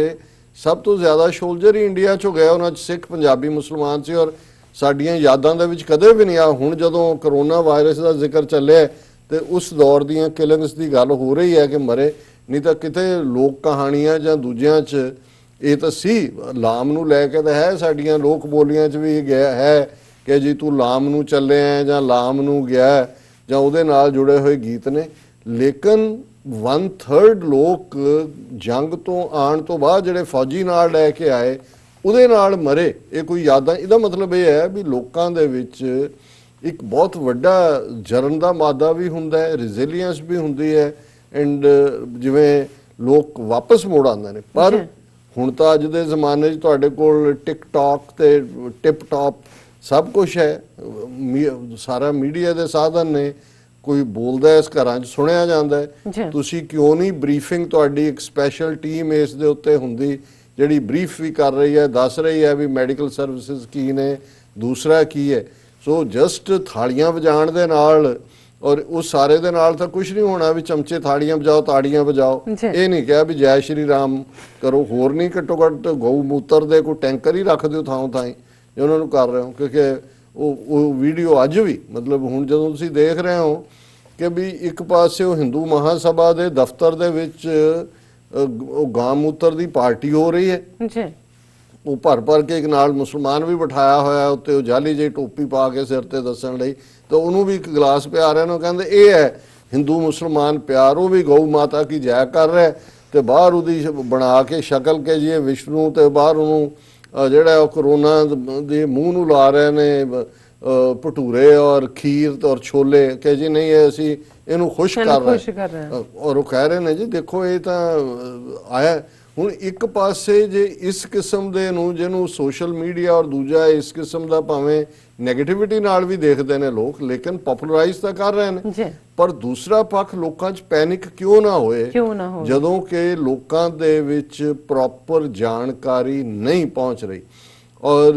ਜੇ ਤੁਸੀਂ ਜਾਣਕਾਰੀ ਔਰ ਖੌਫ ਦੀ ਗੱਲ ਕਰਦੇ ਹੋ, ਹਾਲਾਂਕਿ ਮੈਂ ਇਸ ਟੌਪਿਕ ਦੇ ਉੱਤੇ ਲਗਾਤਾਰਤਾ ਦੇ ਨਾਲ ਗੱਲ ਕਰ ਰਹੇ ਹਾਂ ਜਦੋਂ ਦਾ ਇਹ ਚੈਲੰਜ ਸਾਹਮਣੇ ਹੈ, ਪਰ ਅੱਜ ਇੱਕ ਜਿਹੜਾ ਇੰਟਰਵਿਊ ਉਹ ਕਰਨ ਥਾਪਰ ਜਿਹੜਾ ਪ੍ਰੋਮੀਨੈਂਟ ਐਂਕਰ ਹੈ ਉਹਨੇ ਕੀਤਾ ਮਿਸਟਰ ਰਾਮਾਨੰਦ ਲక్ష్ਮੀ ਨਾਰਾਇਣ, ਔਰ ਇਹ ਜਿਹੜਾ ਮਾੜਾ ਮੋਟਾ ਬੰਦਾ ਨਹੀਂ ਹੈ, ਜ਼ਾਹਰ ਹੈ ਹਿੰਦੂ ਸੱਜਣ ਨੇ, ਇਹ ਡਾਇਰੈਕਟਰ ਹੈ, director of centre for disease dynamics Washington ਦੇ ਵਿੱਚ, ਬਹੁਤ ਵੱਡਾ ਸੈਂਟਰ ਹੈ ਡਿਜ਼ੀਜ਼ ਡਾਇਨਾਮਿਕ, ਉਹਦਾ ਇਹ ਡਾਇਰੈਕਟਰ ਹੈ, ਔਰ ਇਹ ਲੈਕਚਰਰ ਵੀ ਹੈ ਪ੍ਰਿੰਸਟਨ ਯੂਨੀਵਰਸਿਟੀ ਦੇ ਵਿੱਚ। ਹੁਣ ਉਹਨੇ ਜੋ ਇਹ ਆਲਮੋਸਟ 50 ਮਿੰਟ ਦਾ ਇੰਟਰਵਿਊ ਹੈ 2 ਪਾਰਟਸ ਦੇ ਵਿੱਚ, ਇਹਦੀ ਗੱਲ ਕਰਨ ਤੋਂ ਪਹਿਲਾਂ ਮੈਂ ਕਿਉਂਕਿ ਮੋਦੀ ਦੇ ਹਵਾਲੇ ਨਾਲ ਜਿਹੜਾ ਉਹਦਾ ਐਡਰੈਸ ਹੈ ਉਹਦੀ ਗੱਲ ਮੈਂ ਕਰਾਂ। ਅੱਜ ਹੀ ਵੀਰ ਸੁਖਵਿੰਦਰ ਸਿੰਘ ਵੌਇਸ ਆਫ ਖਾਲਸਾ ਜਿਹੜਾ ਟੀਵੀ ਵੀ ਰਨ ਕਰਦੇ ਨੇ, ਹੁਣ ਰੇਡੀਓ ਦੇ ਵੀ ਬਾਨੀ ਨੇ, ਉਹਨਾਂ ਦੀ ਕਾਲ ਸੀ ਔਰ ਉਹਨਾਂ ਨੇ ਇਹ ਕਿਹਾ ਵੀ ਤੁਸੀਂ ਕਿਉਂਕਿ ਉਹਦਾ ਇੱਕ ਹਿੱਸਾ ਇਹ ਹੈ ਕਿ ਜੀ ਸੈਲਫ ਇੰਪੋਜ਼ਡ ਕਰਫਿਊ, ਜਨਤਾ ਕਰਫਿਊ ਉਹਨੂੰ ਕਿਹਾ, ਉਹਨਾਂ ਨੇ ਕਿਹਾ ਜੀ ਇਹਦਾ ਕੀ ਹੈ, ਔਰ ਜੋ ਉੱਥੋਂ ਕੰਸਰਨ ਲੋਕਾਂ 'ਚ ਆ ਰਹੇ ਨੇ ਵੀ ਕੀ ਇਹਦਾ ਫਾਇਦਾ ਉਠਾ ਕੇ ਇਹ ਤਾਂ ਨਹੀਂ ਹੈ ਕਨਸਟੀਟਿਊਸ਼ਨ ਜਿਹੜਾ ਉਹਨੂੰ ਬਿਲਕੁਲ ਐਬਰੋਗੇਟ ਕਰ ਦੇਣਗੇ ਔਰ ਮਨੂ ਸਮ੍ਰਿਤੀ ਲੈ ਆਣਗੇ, ਜਾਂ ਜਿਵੇਂ ਇਹਨਾਂ ਨੇ ਆਰਟੀਕਲ 370 ਖਤਮ ਕਰਕੇ ਔਰ ਜੰਮੂ ਕਸ਼ਮੀਰ ਦੀ ਹੋਂਦ ਖਤਮ, ਇਹੋ ਜਿਹਾ ਕੰਮ ਪੰਜਾਬ ਨਾਲ ਵੀ ਕਰਨਗੇ, ਜਾਂ ਦੂਜਾ। ਔਰ ਇਹ ਜ਼ਾਹਰ ਹੈ ਕਿ ਸਾਨੂੰ ਇਹ ਸਾਰੇ ਐਂਗਲ ਤੋਂ ਸੋਚਣਾ ਚਾਹੀਦਾ ਹੈ ਕਿ ਵੀ ਕੀ, ਪਰ ਮੈਂ ਉਹਨਾਂ ਨੂੰ ਵੀ ਕਿਹਾ ਔਰ ਮੈਂ ਸਮਝਦਾ ਵੀ ਇਹਦੇ ਚੋਂ 2 ਐਡਵਾਂਟੇਜ ਇਹ ਕੱਢ ਸਕਦੇ ਨੇ। ਔਰ ਇਹ ਜਿਹੜਾ ਉੱਥੇ ਹੁਣ ਕਰਫਿਊ ਲਾਉਣ ਦੀ ਲਾਈਨ ਵੀ ਆਈ ਹੈ ਜੀ, ਅੱਜ ਤਾਂ ਇਹਨੂੰ ਜਨਤਾ ਕਰਫਿਊ ਕਿਹਾ ਗਿਆ ਹੈ, ਇਹ ਅਸਲ 'ਚ ਇੱਕ ਟਰਾਇਲ ਬੈਲੂਨ ਹੈ, ਔਰ ਆਉਣ ਵਾਲੇ ਦਿਨਾਂ 'ਚ ਉੱਥੇ ਹਕੂਮਤ ਫੋਰਸੀਬਲੀ ਜਿਹੜਾ ਹੈ ਉਹ ਇਸ ਕਿਸਮ ਦਾ ਕਰਫਿਊ ਲਾਏਗੀ, ਔਰ ਉਹਦੇ ਤੋਂ ਬਾਅਦ ਕਿਉਂਕਿ ਇਸ ਸਾਰੇ 'ਚ ਉਹਨਾਂ ਨੇ ਆਪਣਾ ਏਜੰਡਾ ਜਿਹੜਾ RSS ਦਾ ਉਹ ਕੋਈ ਅਬੈਂਡਨ ਨਹੀਂ ਕੀਤਾ ਹੈ, ਜਾਂ ਕੋਈ ਮੋਦੀ ਨੇ ਆਪਣੇ ਐਡਰੈਸ ਕੋਈ ਰੀਚ ਆਊਟ ਕਰਕੇ ਕੋਈ ਜਿਹੜੀਆਂ ਅਕਲੀਅਤਾਂ ਨੇ, ਮਾਈਨੋਰਿਟੀਜ਼ ਨੇ, ਕਸ਼ਮੀਰੀ ਨੇ, ਦੂਜੇ ਨੇ, ਉਹਨਾਂ ਨੂੰ ਕੋਈ ਉਹਦੇ 'ਚ ਐਡਰੈਸ 'ਚ ਨਹੀਂ ਹੈਗਾ ਕਿ ਭਾਈ ਇਹ ਅਸੀਂ ਜਿਹੜਾ ਇਹ ਸਾਰਿਆਂ ਨੂੰ ਭੁੱਲੀਏ ਔਰ ਅਸੀਂ ਅੱਗੋਂ ਇੱਕ ਨਵਾਂ ਚੈਪਟਰ ਸ਼ੁਰੂ ਕਰੀਏ। ਇਸ ਵੇਲੇ ਤਾਂ ਸਾਡੀ ਜਿਹੜੀ ਹੈ ਸਰਵਾਈਵਲ ਦੂਜੇ 'ਚ ਹੈ। ਸੋ ਮੈਨੂੰ ਇਹ ਲੱਗਦਾ ਹੈ ਕਿ ਜਿਸ ਤਰ੍ਹਾਂ ਇੰਦਰਾ ਗਾਂਧੀ ਨੇ ਉਸ ਹਾਲਾਤ ਦਾ ਫਾਇਦਾ ਉਠਾ ਕੇ ਜਦੋਂ ਇਲਾਹਾਬਾਦ ਹਾਈ ਕੋਰਟ ਨੇ ਉਸ ਦੀ ਇਲੈਕਸ਼ਨ ਨੂੰ ਜਿਹੜਾ ਉਹਨੂੰ ਅਨਸੀਟ ਕੀਤਾ ਔਰ ਉਹਨੇ ਐਮਰਜੈਂਸੀ ਲਾ ਕੇ ਕਨਸਟੀਟਿਊਸ਼ਨ ਔਰ ਬੇਸਿਕ ਸਿਵਲ ਲਿਬਰਟੀਜ਼ ਖਤਮ ਕਰ ਦਿੱਤੀਆਂ ਸੀ, ਇਹਨਾਂ ਦਾ ਏਜੰਡਾ ਇਸ ਦੇ ਉੱਤੇ ਆਏਗਾ। ਇਹ ਉਸ ਤੇ ਸਟੇਟ ਆਫ ਐਮਰਜੈਂਸੀ ਕਹਿਣਗੇ ਕਰੋਨਾ ਕੰਟਰੋਲ ਕਰਨ ਦੇ ਨਾਂ ਥੱਲੇ, ਪਰ ਇਹ ਆਪਣਾ ਪੋਲੀਟੀਕਲ ਏਜੰਡਾ ਵੀ ਅੱਗੇ ਤੋਰ ਸਕਦੇ ਨੇ। ਤੇ ਜੇ ਵਾਂਸ ਉਸ ਕਿਸਮ ਦੀਆਂ ਪਾਵਰਸ ਲੈ ਲੈਂਦੇ ਨੇ, ਫਿਰ ਉਹ ਕਨਸਟੀਟਿਊਸ਼ਨ ਮਨੂ ਸਮ੍ਰਿਤੀ ਲਿਆਣ ਕੇ ਕੱਲ ਨੂੰ ਕੁਝ ਹੋਰ ਲਿਆਣ, ਇਹ ਵੀ ਕਰ ਸਕਦੇ ਨੇ, ਔਰ ਉਹਦੇ 'ਚ ਇੱਕ ਵੱਡੇ ਲੈਵਲ ਤੇ ਕਵਰ ਅਪ ਵੀ ਹੋਏਗਾ। ਹੁਣ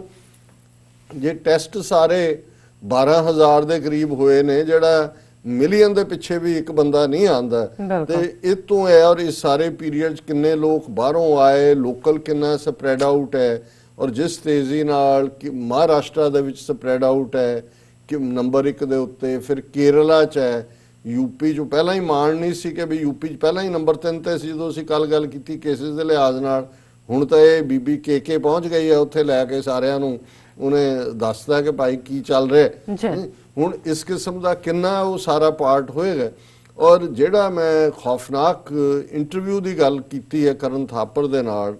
ਇਸ ਰਾਮਾਨੰਦ ਲక్ష్ਮੀ ਨਾਰਾਇਣ ਨੇ ਇਹ ਕਿਹਾ, ਉਹਨੇ ਇੱਕ ਤਾਂ ਇਹ ਕਿਹਾ ਕਿ ਵੀ ਇਹ ਜਿਹੜਾ ਕਹਿ ਰਹੇ ਨੇ ਕਿ ਜੀ ਇਹ ਤਾਂ ਅਜੇ, ਕਿਉਂਕਿ ਇਹਨੂੰ 4 ਫੇਜ਼ਸ ਦੇ ਵਿੱਚ ਡਿਸਕਸ ਕੀਤਾ ਜਾਂਦਾ ਕਿ ਇਹਦੇ 4 ਫੇਜ਼ ਨੇ। ਉਹਨੇ ਕਿਹਾ ਜੀ ਆਲਰੇਡੀ ਜਿਹੜਾ 3rd ਫੇਜ਼ ਹੈ ਜਿਹਦੇ ਚ ਕਿ ਸਪਰੈਡ ਆਊਟ ਐਪੀਡੈਮਿਕ ਵਾਲਾ ਹੈ ਉਹ ਹੋ ਚੁੱਕਾ ਹੈ 3rd ਫੇਜ਼। ਔਰ ਇਹ ਬੜੀ ਜਿਹੜੀ ਹੈ ਖਤਰਨਾਕ ਆਬਜ਼ਰਵੇਸ਼ਨ ਹੈ, ਕਿਉਂਕਿ ਜੇ 3rd ਫੇਜ਼ ਚ ਇਹਦਾ ਮਤਲਬ ਹੈ ਕਿ ਵੀ ਜਿਹੜੇ ਸਾਰੇ ਪੋਟੈਂਸ਼ੀਅਲ ਅੱਗੋਂ ਨੇ ਕਰੋਨਾ ਬੰਬਸ ਉਹ ਘੁੰਮ ਰਹੇ ਨੇ ਲੋਕਾਂ ਦੇ ਵਿੱਚ, ਔਰ ਆਲਰੇਡੀ ਘੁੰਮ ਚੁੱਕੇ ਨੇ, ਔਰ ਇਸ ਕਿਸ ਲੈਵਲ ਤੇ ਜਾਏਗਾ ਇਸ ਬਾਰੇ ਫਿਰ ਅੰਦਾਜ਼ਾ ਨਹੀਂ। ਲੇਕਿਨ ਜਦੋਂ ਉਹਨੂੰ ਸੈਕੰਡ ਪਾਰਟ ਦੇ ਤੱਕ ਪਹੁੰਚਦੇ ਆ, ਜਦੋਂ ਕਿਉਂਕਿ ਕਰਨ ਥਾਪਰ ਦਾ ਇੱਕ ਬੜਾ aggressive, polite aggressive investigative style ਹੈ, ਜਦੋਂ ਉਹਨੂੰ ਪੁੱਛ ਰਿਹਾ ਵੀ ਹਕੂਮਤ ਨੇ ਕੀ ਕੀਤਾ, ਉਹ ਬਚ ਰਿਹਾ ਕ੍ਰਿਟਿਸਾਈਜ਼ ਕਰਨ ਤੋਂ ਜਾਂ ਦੂਜੇ, ਪਰ ਉਹਨੇ ਇੱਕ ਗੱਲ ਇਹਦੇ 'ਚ ਕਹੀ ਕਿ ਵੀ ਇਹ ਇਨਫ ਟੈਸਟਿੰਗ ਨਹੀਂ ਹੈ ਜਿੰਨੇ ਕੁ ਦੀ ਹੋਈ ਹੈ, ਔਰ ਜੇ ਤੁਸੀਂ ਦੇਖੋਗੇ ਤੇ ਇਹ ਫਿਰ ਬਹੁਤ ਜ਼ਿਆਦਾ ਇਹ ਟੈਸਟਿੰਗ ਦੀ ਔਰ ਦੂਸਰੇ ਦੀ ਲੋੜ ਹੈ। ਫਿਰ ਪ੍ਰੈਪਰੇਸ਼ਨ ਦੇ ਹਵਾਲੇ ਨਾਲ ਵੀ ਉਹਨੇ ਇਹੀ ਇੰਡੀਕੇਸ਼ਨ ਦਿੱਤੀ ਵੀ ਲੱਗਦਾ ਨਹੀਂ ਕਿ ਪ੍ਰਿਪੇਅਰਡ ਨੇ। ਲੇਕਿਨ ਜਿਹੜੀ ਉਹਨੇ ਸਭ ਤੋਂ ਖਤਰਨਾਕ ਗੱਲ ਕਹੀ, ਉਹਨੂੰ ਉਹਨਾਂ ਨੇ ਪੁੱਛਿਆ ਕਿ ਵੀ ਜਿਸ ਫੇਜ਼ 'ਚ ਜੇ ਇਸ ਦਾ ਡਿਸਕਸ਼ਨ ਮਾਡਲ ਇਟਲੀ ਜਾਂ ਚਾਈਨਾ ਹੋਏ ਤੇ ਜਿਹੜਾ ਉਹਨਾਂ ਦੀ ਡੈਂਸਿਟੀ ਹੁੰਦੀ ਹੈ ਪਾਪੂਲੇਸ਼ਨ ਦੀ, ਉਸ ਲਿਹਾਜ਼ ਨਾਲ ਔਰ ਜਿੰਨੇ ਪੋਟੈਂਸ਼ੀਅਲ ਨੇ ਭਾਰਤ ਦੇ ਵਿੱਚ ਜੇ ਐਪੀਡੈਮਿਕ ਵੀ ਹੁੰਦਾ ਹੈ ਤੇ ਕਿੰਨੇ ਕੁ ਲੋਕ ਪ੍ਰਭਾਵਿਤ ਹੋ ਸਕਦੇ ਨੇ। ਉਹਨੇ ਕਿਹਾ ਕਿ ਵੀ ਇਨ ਦਾ ਐਂਡ ਆਫ ਦਾ ਡੇ ਜੇ ਇਹ ਜਿਸ ਲੈਵਲ ਦੇ ਉੱਤੇ ਅੱਜ ਇਸ ਦਾ ਸਪਰੈਡ ਆਊਟ ਭਾਰਤ ਦੇ ਵਿੱਚ ਨਜ਼ਰ ਆ ਰਿਹਾ, ਜਿਹੜਾ ਆਲਰੇਡੀ ਸਟੇਜ 3 ਤੇ ਹੈ, ਫਿਰ 500 to 700 million people will be affected. 50 crore ਤੋਂ 70 ਕਰੋੜ। ਹੁਣ ਤੁਸੀਂ ਆਬਾਦੀ ਦੇਖ ਲਓ ਕਿੰਨੇ, ਦਾ ਮਤਲਬ ਹੈ ਵੀ ਹਰ ਦੂਸਰਾ ਬੰਦਾ ਜਿਹੜਾ ਜਾਂ 2/3 ਪਾਪੂਲੇਸ਼ਨ ਤੱਕ ਵੀ ਪਹੁੰਚਦੇ ਆ ਜਿਹੜੇ ਨੇ ਉਹ ਇਸ ਤੋਂ ਪ੍ਰਭਾਵਿਤ ਹੋ ਸਕਦੇ ਨੇ। ਹਾਲਾਂਕਿ ਡੈਥ ਰੇਟ ਜਿਵੇਂ 3% ਹੈ, ਉਹ ਤਾਂ ਬਾਹਰ ਜਿੱਥੇ ਸਾਰੀ ਟ੍ਰੀਟਮੈਂਟ ਹੈ, ਜਿੱਥੇ ਇਹਨਾਂ ਦੇ ਕੋਲ ਕਿਸ ਹੱਦ ਤੱਕ ਜਿਹੜਾ ਉਹ ਪ੍ਰਿਪੇਅਰ ਵੀ ਹੋਏ ਨੇ, ਐਕਸਟ੍ਰੀਮ ਜਦੋਂ ਫੇਜ਼ 'ਚ ਹੋ ਜਾਂਦਾ ਹੈ। ਔਰ 올ਡਰ ਜਨ ਅੱਗੇ ਤਾਂ ਸੀ ਜੀ 올ਡਰ 70 ਅਬਵ, ਹੁਣ ਅਸੀਂ ਕੇਸ ਦੇਖ ਰਹੇ ਹਾਂ ਐਜ਼ ਯੰਗ ਐਜ਼ 18, ਔਰ ਇਸ ਸਾਰੇ 'ਚ ਉਹਨਾਂ ਦੇ ਕੋਲ ਕੀ ਉੱਥੇ ਤਾਂ ਵੈਸੇ ਹੀ ਜਿਹੜਾ ਲੋਕ ਤੁਰੇ ਫਿਰਦੇ ਨੇ ਜਿਸ ਕਿਸਮ ਜਾਂ ਦੂਜਾ, ਮੈਂ ਅੱਗੇ ਵੀ ਇੱਕ ਵਾਰੀ ਗੱਲ ਸੁਣਾਈ ਸੀ ਵੀ ਇੱਥੋਂ ਦਿਆਲ ਸਿੰਘ ਲਾਹੌਰੀਆ ਜਿਹਦਾ ਐਕਸਟ੍ਰੈਡੀਸ਼ਨ ਕੇਸ ਇਹਨਾਂ ਨੇ ਉਹਦੀ ਐਕਸਟ੍ਰੈਡੀਸ਼ਨ ਮੰਗੀ ਹੋਈ ਸੀ, ਔਰ ਉਹ ਇੱਥੇ ਆਪਣੀ ਵਾਈਫ ਦੇ ਨਾਲ ਇੱਥੇ ਸਨ, ਤੇ ਉਦੋਂ ਇੱਕ ਵਕੀਲਾਂ ਦੀ ਟੀਮ ਉਹਨੂੰ ਜਗਦੀਪ ਸਿੰਘ ਸੇਖੋਂ ਹੈਂਡਲ ਕਰ ਰਹੇ ਸੀ, ਤੇ ਕਿਉਂਕਿ ਟੈਕਸਾਸ ਦੇ ਵਿੱਚ ਉਹ ਫੜੇ ਗਏ, ਉੱਥੇ ਹੀ ਉਹਨਾਂ ਨੇ ਤੇ 2 ਕਾਊਬॉय ਟਾਈਪ ਵਕੀਲ ਜਿਹੜੇ ਨੇ ਟੈਕਸਾਸ ਦੇ ਹੈਟ ਵਾਲੇ ਜਿਵੇਂ ਕਾਊਬॉय ਹੁੰਦੇ ਨੇ, ਉਹ ਭੇਜੇ ਪੰਜਾਬ ਕੇ ਵੀ ਐਵੀਡੈਂਸ ਇਕੱਠਾ ਕਰਕੇ ਸਾਡੇ ਡਿਫੈਂਸ ਟੀਮ ਨੇ ਕਿ ਭਾਈ ਉੱਥੇ ਬਾਕੀਆਂ ਨਾਲ ਕੀ ਹੋਇਆ, ਕੀ ਐਨਕਾਊਂਟਰ ਹੋ ਰਹੇ ਨੇ। ਤੇ ਉਹ ਜਦੋਂ ਵਾਪਸ ਆਏ ਤਾਂ ਕੁਦਰਤੀ ਮੈਂ ਵੀ ਜਿਹੜਾ ਉਹਨਾਂ ਦੇ ਨਾਲ ਮੁਲਾਕਾਤ ਹੋਈ, ਵਕੀਲ ਵੀ ਨਾਲ ਸੀ, ਤੇ ਉਹ ਮੈਂ ਪੁੱਛਿਆ ਕਿ ਬਈ ਕੀ ਤੁਹਾਡਾ ਪ੍ਰਭਾਵ ਹੈ। ਤਾਂ ਉਹਨਾਂ ਨੇ ਪਹਿਲਾਂ ਕਿਹਾ, ਉਹਨੇ ਕਿਹਾ ਜੀ ਜਦੋਂ ਅਸੀਂ when we landed at the Delhi airport, ਔਰ ਉਹਨੂੰ ਆਪਣੇ ਦੂਸਰੇ ਨੂੰ ਜਾਰਜ ਸ਼ਾਇਦ ਉਹਦਾ ਨਾਂ ਸੀ, ਉਹਨੂੰ ਕਿਹਾ ਕਿ George do you remember what did we think? We thought some bomb went off. ਵੀ ਇਦਾਂ ਦਾ ਅਫੜਾ ਦਫੜੀ ਮਚੀ ਹੋਈ ਸੀ ਕਿ ਵੀ ਸਾਨੂੰ ਲੱਗਾ ਕੋਈ ਬੰਬ ਚੱਲ ਕੇ ਹਟਿਆ। ਵੀ ਇੰਨੇ ਹੁਣ ਇੱਥੇ ਤਾਂ ਹਰ ਲੋਕ ਜਿਹੜੇ ਨੇ ਉਹ ਪੂਰਾ ਇੱਕ ਆਰਡਰਲੀ ਸਿਸਟਮ ਹੁੰਦਾ ਹੈ, ਕਿਊ ਸਿਸਟਮ ਵੀ ਹੈ ਜਾਂ ਆਬਾਦੀ। ਹੁਣ ਤਾਂ ਉਹਨਾਂ ਨੇ 에ਅਰਪੋਰਟ ਇੰਪਰੂਵ ਵੀ ਕਰ ਦਿੱਤਾ ਹੋਣਾ ਹੈ, ਮੈਂ ਆਈ ਐਮ ਟਾਕਿੰਗ ਅਬਾਊਟ 93 94 ਦੀ ਗੱਲ ਕਰ ਰਿਹਾ। ਸੋ ਪ੍ਰਭਾਵ ਤਾਂ ਇਹ ਹੈ ਵੀ ਉੱਥੇ ਆਮ ਹਾਲਤ 'ਚ ਹੀ ਤੁਸੀਂ ਗਲੀ ਦੇ ਮੋੜ ਦੇ ਉੱਤੇ ਹੀ ਦੇਖੋ ਤੇ ਉੱਥੇ ਮਜਮਾ ਲੱਗਾ ਹੁੰਦਾ, ਔਰ ਜਿਸ ਤੇਜ਼ੀ ਦੇ ਨਾਲ ਇਹ ਸਾਰਾ ਪਾਰਟ ਹੈ, ਉੱਥੇ ਕਿਹੜੇ ਹਸਪਤਾਲ ਤੇ ਕਿਹੜੇ ਉਹਨਾਂ ਦੇ ਕੋਲ ਪ੍ਰਬੰਧ ਨੇ, ਕਿਹੜੇ ਗਲਵਜ਼ ਜਾਂ ਕੀ ਦੂਰ ਦੀ ਗੱਲ, ਔਰ ਉਹਦੇ ਜਿਹੜੀਆਂ ਕੈਜੂਅਲਟੀਜ਼ ਨੇ। ਜੇ ਹੁਣ ਇਟਲੀ ਦੇ ਵਿੱਚ ਅਸੀਂ ਦੇਖੀਏ ਜਿੰਨੀਆਂ ਡੈਥਸ ਨੇ ਔਰ ਇਨਫੈਕਟਡ ਨੇ, ਡਾਕਟਰਸ ਜਾਂ ਮੈਡੀਕਲ ਸਟਾਫ 2 to 3% ਹੈ ਜੀ ਉਸ ਨੂੰ ਸਫਰ ਕਰ ਰਹੇ ਨੇ। ਬਿਲਕੁਲ ਔਰ ਹੋਣਾ ਇਹ ਹੈ ਵੀ ਜਿਵੇਂ ਉਹ ਜੈਪੁਰ ਦੇ ਹਸਪਤਾਲ 'ਚ ਹੋਇਆ ਸੀ ਕਿ ਜਦੋਂ ਪਹਿਲੇ ਇਟਲੀ ਦੇ 30-32 ਟੂਰਿਸਟ ਗਏ ਤੇ ਉਹ 7 ਮੰਜ਼ਿਲਾ ਹਸਪਤਾਲ ਸੀ, ਖਾਲੀ ਹੋਇਆ। ਉਹ ਖਾਲੀ ਛੱਡ ਕੇ ਮਰੀਜ਼ ਵੀ ਦੌੜ ਗਏ ਸਾਰੇ ਉਹਨਾਂ ਦੇ ਲੈ ਕੇ, ਡਾਕਟਰ ਤੇ ਦੂਜੇ ਵੀ ਦੌੜ ਗਏ, ਉਹ ਚੀਕਾਂ ਮਾਰਦੇ ਰਹੇ ਜਿਹੜੇ ਸੀ। ਔਰ ਉਹਦੇ 'ਚ ਹੁਣ ਆਇਆ ਕਿ ਜੀ one Italian who recovered from that has died of heart attack। Jaipur ਦਾ ਹੀ ਹੈ ਖਬਰ। ਜੀ ਉਹ ਰਿਕਵਰ ਕਾਹਨੂੰ ਹੋਇਆ ਹੋਣਾ, ਉਹ ਦੇਖ ਕੇ ਹੀ ਉਹਦੇ ਨਾਲ ਜੋ ਹੋਇਆ ਉਹ ਮਰ ਗਿਆ ਹੋਣਾ ਹਾਰਟ ਅਟੈਕ ਦੇ ਨਾਲ। ਸੋ ਕੁੱਲ ਮਿਲਾ ਕੇ ਅਸੀਂ ਇਸ ਸਾਰੇ ਨੂੰ ਅਸੀਂ ਜਿੱਥੇ ਹਿਊਮਨ ਸਫਰਿੰਗ ਹੈ ਉਹ ਕਿਸੇ ਦੀ ਵੀ ਹੋਏ, ਵੀ ਫੀਲ ਫॉर दैट, ਪਰ ਅਸੀਂ ਇਹ ਦੇਖ ਰਹੇ ਹਾਂ ਵੀ ਇਹ ਜਿਹੜੀ ਫੋਕੀ ਜਿਹੀ ਬੂਸਟਿੰਗ ਔਰ ਝੂਠੇ ਜਿਹੇ ਲੈਕਚਰ जी और बड़ा लड़ना है, जंग की गल कर रहे हैं, जैसे 65 में हमने किया, ट्रेंच खोदे, फलाना किया, ढिमका किया, ये सारे बड़े बोस्ट कर रहे हैं। तुसीं किहड़ी जंग लड़ी है, किने उन्होंने एक बारी मैं वो 62 की गल चल रही सी, उत्थे मैं आई वाज इन कैलीफोर्निया 88 की गल है, तो मेरे गुआंढ दे विच एक अमेरिकन बुढ़ा जिहड़ा वैटरन सी, वॉर वैटरन, सैकेंड वर्ल्ड, वो रहिंदा सी ते वो वॉक लई ਅਸੀਂ ਇਕੱਠੇ ਹੋ ਗਏ, ਕਦੀ ਵਾਰੀ ਗੱਲ ਚੱਲੀ ਤੇ ਚਾਈਨਾ ਦਾ ਜ਼ਿਕਰ ਕਰਦੇ ਆ ਗੱਲ ਹੋਇਆ ਤੇ ਮੈਂ ਕਿਹਾ ਜੀ ਜਦੋਂ ਇੰਡੀਆ ਚਾਈਨਾ 1962 ਵਾਰ ਹੋਈ, ਕਹਿੰਦਾ was there any war between China and India. ਮੈਂ ਕਿਹਾ ਜੀ ਹਾਂ ਮਤਲਬ ਫਿਰ ਮੈਂ ਜਦੋਂ ਉਹਨੂੰ ਦੱਸਿਆ ਉਹ ਕਹਿੰਦਾ ਇਟ ਵਾਸ ਅ ਬਾਰਡਰ ਸਕਰਮਿਸ਼ ਕਿ ਵੀ ਕਹਿੰਦਾ ਵਾਰਸ ਇਨ ਵਾਰਸ ਮਿਲੀਅਨਸ ਡਾਈ, ਕਹਿੰਦਾ ਵਾਰ ਵਾਸ which what we fought। I thought what kind of war। so ਹੁਣ ਜੇ ਇੰਡੀਆ ਚਾਈਨਾ ਦੇ ਜਿਹਦੇ ਚ 2-4 ਹਜ਼ਾਰ ਇਧਰ ਮਾਰ ਕੇ 2-4 ਉਹਨੂੰ ਅਸੀਂ ਵਾਰ ਹੀ ਕਹੀ ਜਾਂਦੇ ਹਾਂ, ਉਹ ਕਹਿੰਦਾ no that was a border skirmish। ਹੁਣ ਇਹ ਜਿਸ ਲੈਵਲ ਦਾ ਕਰੋਨਾ ਚੈਲੰਜ ਹੈ, ਮੋਦੀ ਆਪਣੇ ਵਾਰ ਟਾਈਮ ਬਚਪਨ ਦੀਆਂ ਤਿਆਰੀਆਂ ਦੀ ਗੱਲ ਕਰ ਰਿਹਾ ਔਰ ਉਹ ਸ਼ੇਖਰ ਗੁਪਤਾ ਵੀ ਲੱਗਾ ਹੋਇਆ ਹੈ, ਮੇਰੀ ਮਾਂ ਜਰਾਬਾਂ ਬੁਣਦੀ ਸੀ ਫੌਜੀਆਂ ਲਈ, ਅਸੀਂ ਟ੍ਰੈਂਚ ਖੋਦੇ ਸੀ, ਉਹ 65 ਦੀ ਗੱਲ ਕਰ ਰਿਹਾ ਪਾਕਿਸਤਾਨ ਦੇ ਨਾਲ। ਸੋ ਇਹ ਕਿਸ ਲੈਵਲ ਦਾ ਚੈਲੰਜ ਹੈ, ਉਹ ਗੱਲ ਮੈਨੂੰ ਕਈ ਵਾਰੀ ਸਾਡੇ ਇੱਕ ਮਿੱਤਰ ਉਹ ਸੁਣਾਉਂਦੇ ਹੁੰਦੇ ਨੇ, ਕਹਿੰਦੇ ਜੀ ਹੁਣ ਤੁਸੀਂ ਕਹਿੰਦੇ ਲੋਕਾਂ ਨੂੰ ਪਤਾ ਨਹੀਂ, ਕਹਿਣ ਨੂੰ ਤਾਂ ਕਹਿ ਦਿੰਦੇ ਨੇ ਜੀ ਫਲਾਂ ਖੂਹ ਦਾ ਡੱਡੂ ਹੈ, ਪਰ ਇਹਦੀ ਇੱਕ ਕੋਨੋਟੇਸ਼ਨ ਹੈ। ਮੈਂ ਕਿਹਾ ਜੀ ਕੀ ਹੈ, ਕਹਿੰਦਾ ਜੀ ਵੀ ਇੱਕ ਵਾਰ ਮਤਲਬ ਖੂਹ ਦੇ ਡੱਡੂ ਨੇ ਸਮੁੰਦਰ ਦੇ ਡੱਡੂ ਨੂੰ ਸੱਦਿਆ ਡਿਨਰ ਦੇ ਲਈ, ਤੇ ਉਹ ਸੱਦਾ ਦੇਣ ਤੋਂ ਪਹਿਲਾਂ ਉਹ ਜਿਹੜਾ ਸਮੁੰਦਰ ਵਾਲੇ ਨੇ ਉਹਨੂੰ ਸੱਦਿਆ ਸੀ, ਤਾਂ ਹੁਣ ਸਮੁੰਦਰ ਚਾਰਜ ਫੇਰਿਆ ਤੇ ਕਹਿੰਦਾ ਵੀ ਜਦੋਂ ਉਹਨੂੰ ਸੱਦਾ ਦੇਣ ਲੱਗਾ ਉਹਨੂੰ ਕਹਿੰਦਾ ਤੂੰ ਆਈ, ਤੇਰਾ ਤਾਂ ਆਪਣੀ ਹੈ ਹੀ ਹੈ, ਸਾਡਾ ਵੀ ਕੋਈ ਘੱਟ ਨਹੀਂ ਹੈ, ਜਿੱਥੇ ਮੈਂ ਰਹਿੰਦਾ ਬਹੁਤ ਪਾਣੀ ਪਾਣੀ। ਤੇ ਉਹਨੇ ਕਿਹਾ ਜੀ ਕਿੱਥੋਂ, ਕਹਿੰਦਾ ਫਿਰ ਲੈ ਆਇਆ ਉਹਨੂੰ, ਕਹਿੰਦਾ ਕਿੱਥੇ ਤੇਰਾ ਪਾਣੀ, ਉਹ ਛਾਲ ਮਾਰ ਕੇ ਦੂਜੀ ਥਾਂ ਕਹਿੰਦਾ ਇਹ ਦੇਖ ਇੰਨਾ, ਉਧਰੋਂ ਮਾਰੇ ਉਹਦੀ ਕੰਧ ਨਾਲ ਬੱਚੇ, ਕਹਿੰਦਾ ਆਹ ਦੇਖ ਇੰਨਾ, ਕਹਿੰਦਾ ਇੱਥੇ ਤੋਂ ਗੱਲ ਬਣੀ ਹੈ ਖੂਹ ਦਾ ਡੱਡੂ, ਨਹੀਂ ਕਿ ਵੀ ਇਹ ਖੂਹ ਦੇ ਡੱਡੂ ਨੇ। ਸੋ ਹੁਣ ਇਹ ਜਿਸ ਕਿਸਮ ਦੀਆਂ ਗੱਲਾਂ ਕਰ ਰਹੇ ਨੇ, ਇਹਨਾਂ ਨੂੰ ਇਹ ਅੰਦਾਜ਼ਾ ਹੀ ਨਹੀਂ ਹੈ ਕਿ ਇਹ ਜਿਹੜਾ ਕੋਰੋਨਾ ਵਾਇਰਸ ਦਾ ਸਪਰੈਡ ਹੈ ਜਾਂ ਜਿਸ ਲੈਵਲ ਦਾ ਇਹ ਪੈਂਡੇਮਿਕ ਜਾਂ ਜਿਹੜਾ ਅਲਟੀਮੇਟਲੀ ਐਪੀਡੈਮਿਕ ਬਣ ਗਿਆ ਹੈ, ਉਹਦੇ ਲਈ ਤਿਆਰੀਆਂ ਕੀ ਹੁੰਦੀਆਂ ਨੇ, ਉਹਦੇ ਲਈ ਲੋਕਾਂ ਨੂੰ ਨਾਲ ਲੈਣਾ ਕਿੰਨਾ ਜ਼ਰੂਰੀ ਹੁੰਦਾ ਹੈ, ਉਹਦੇ ਲਈ ਜੇ ਮੈਡੀਸਨ ਹੈ, ਇਕਵਿਪਮੈਂਟ ਹੈ, ਸੈਕੰਡਰੀ। ਹੁਣ ਜੇ ਤੁਸੀਂ ਗਊ ਮੂਤਰ ਤੇ ਗੋਹੇ ਦੇ ਨਾਲ, ਔਰ ਉਹ ਹਿੰਦੂ ਮਾਸ ਵਾਲੇ ਕਹਿ ਰਹੇ ਨੇ ਇਹ ਜਿਹੜੇ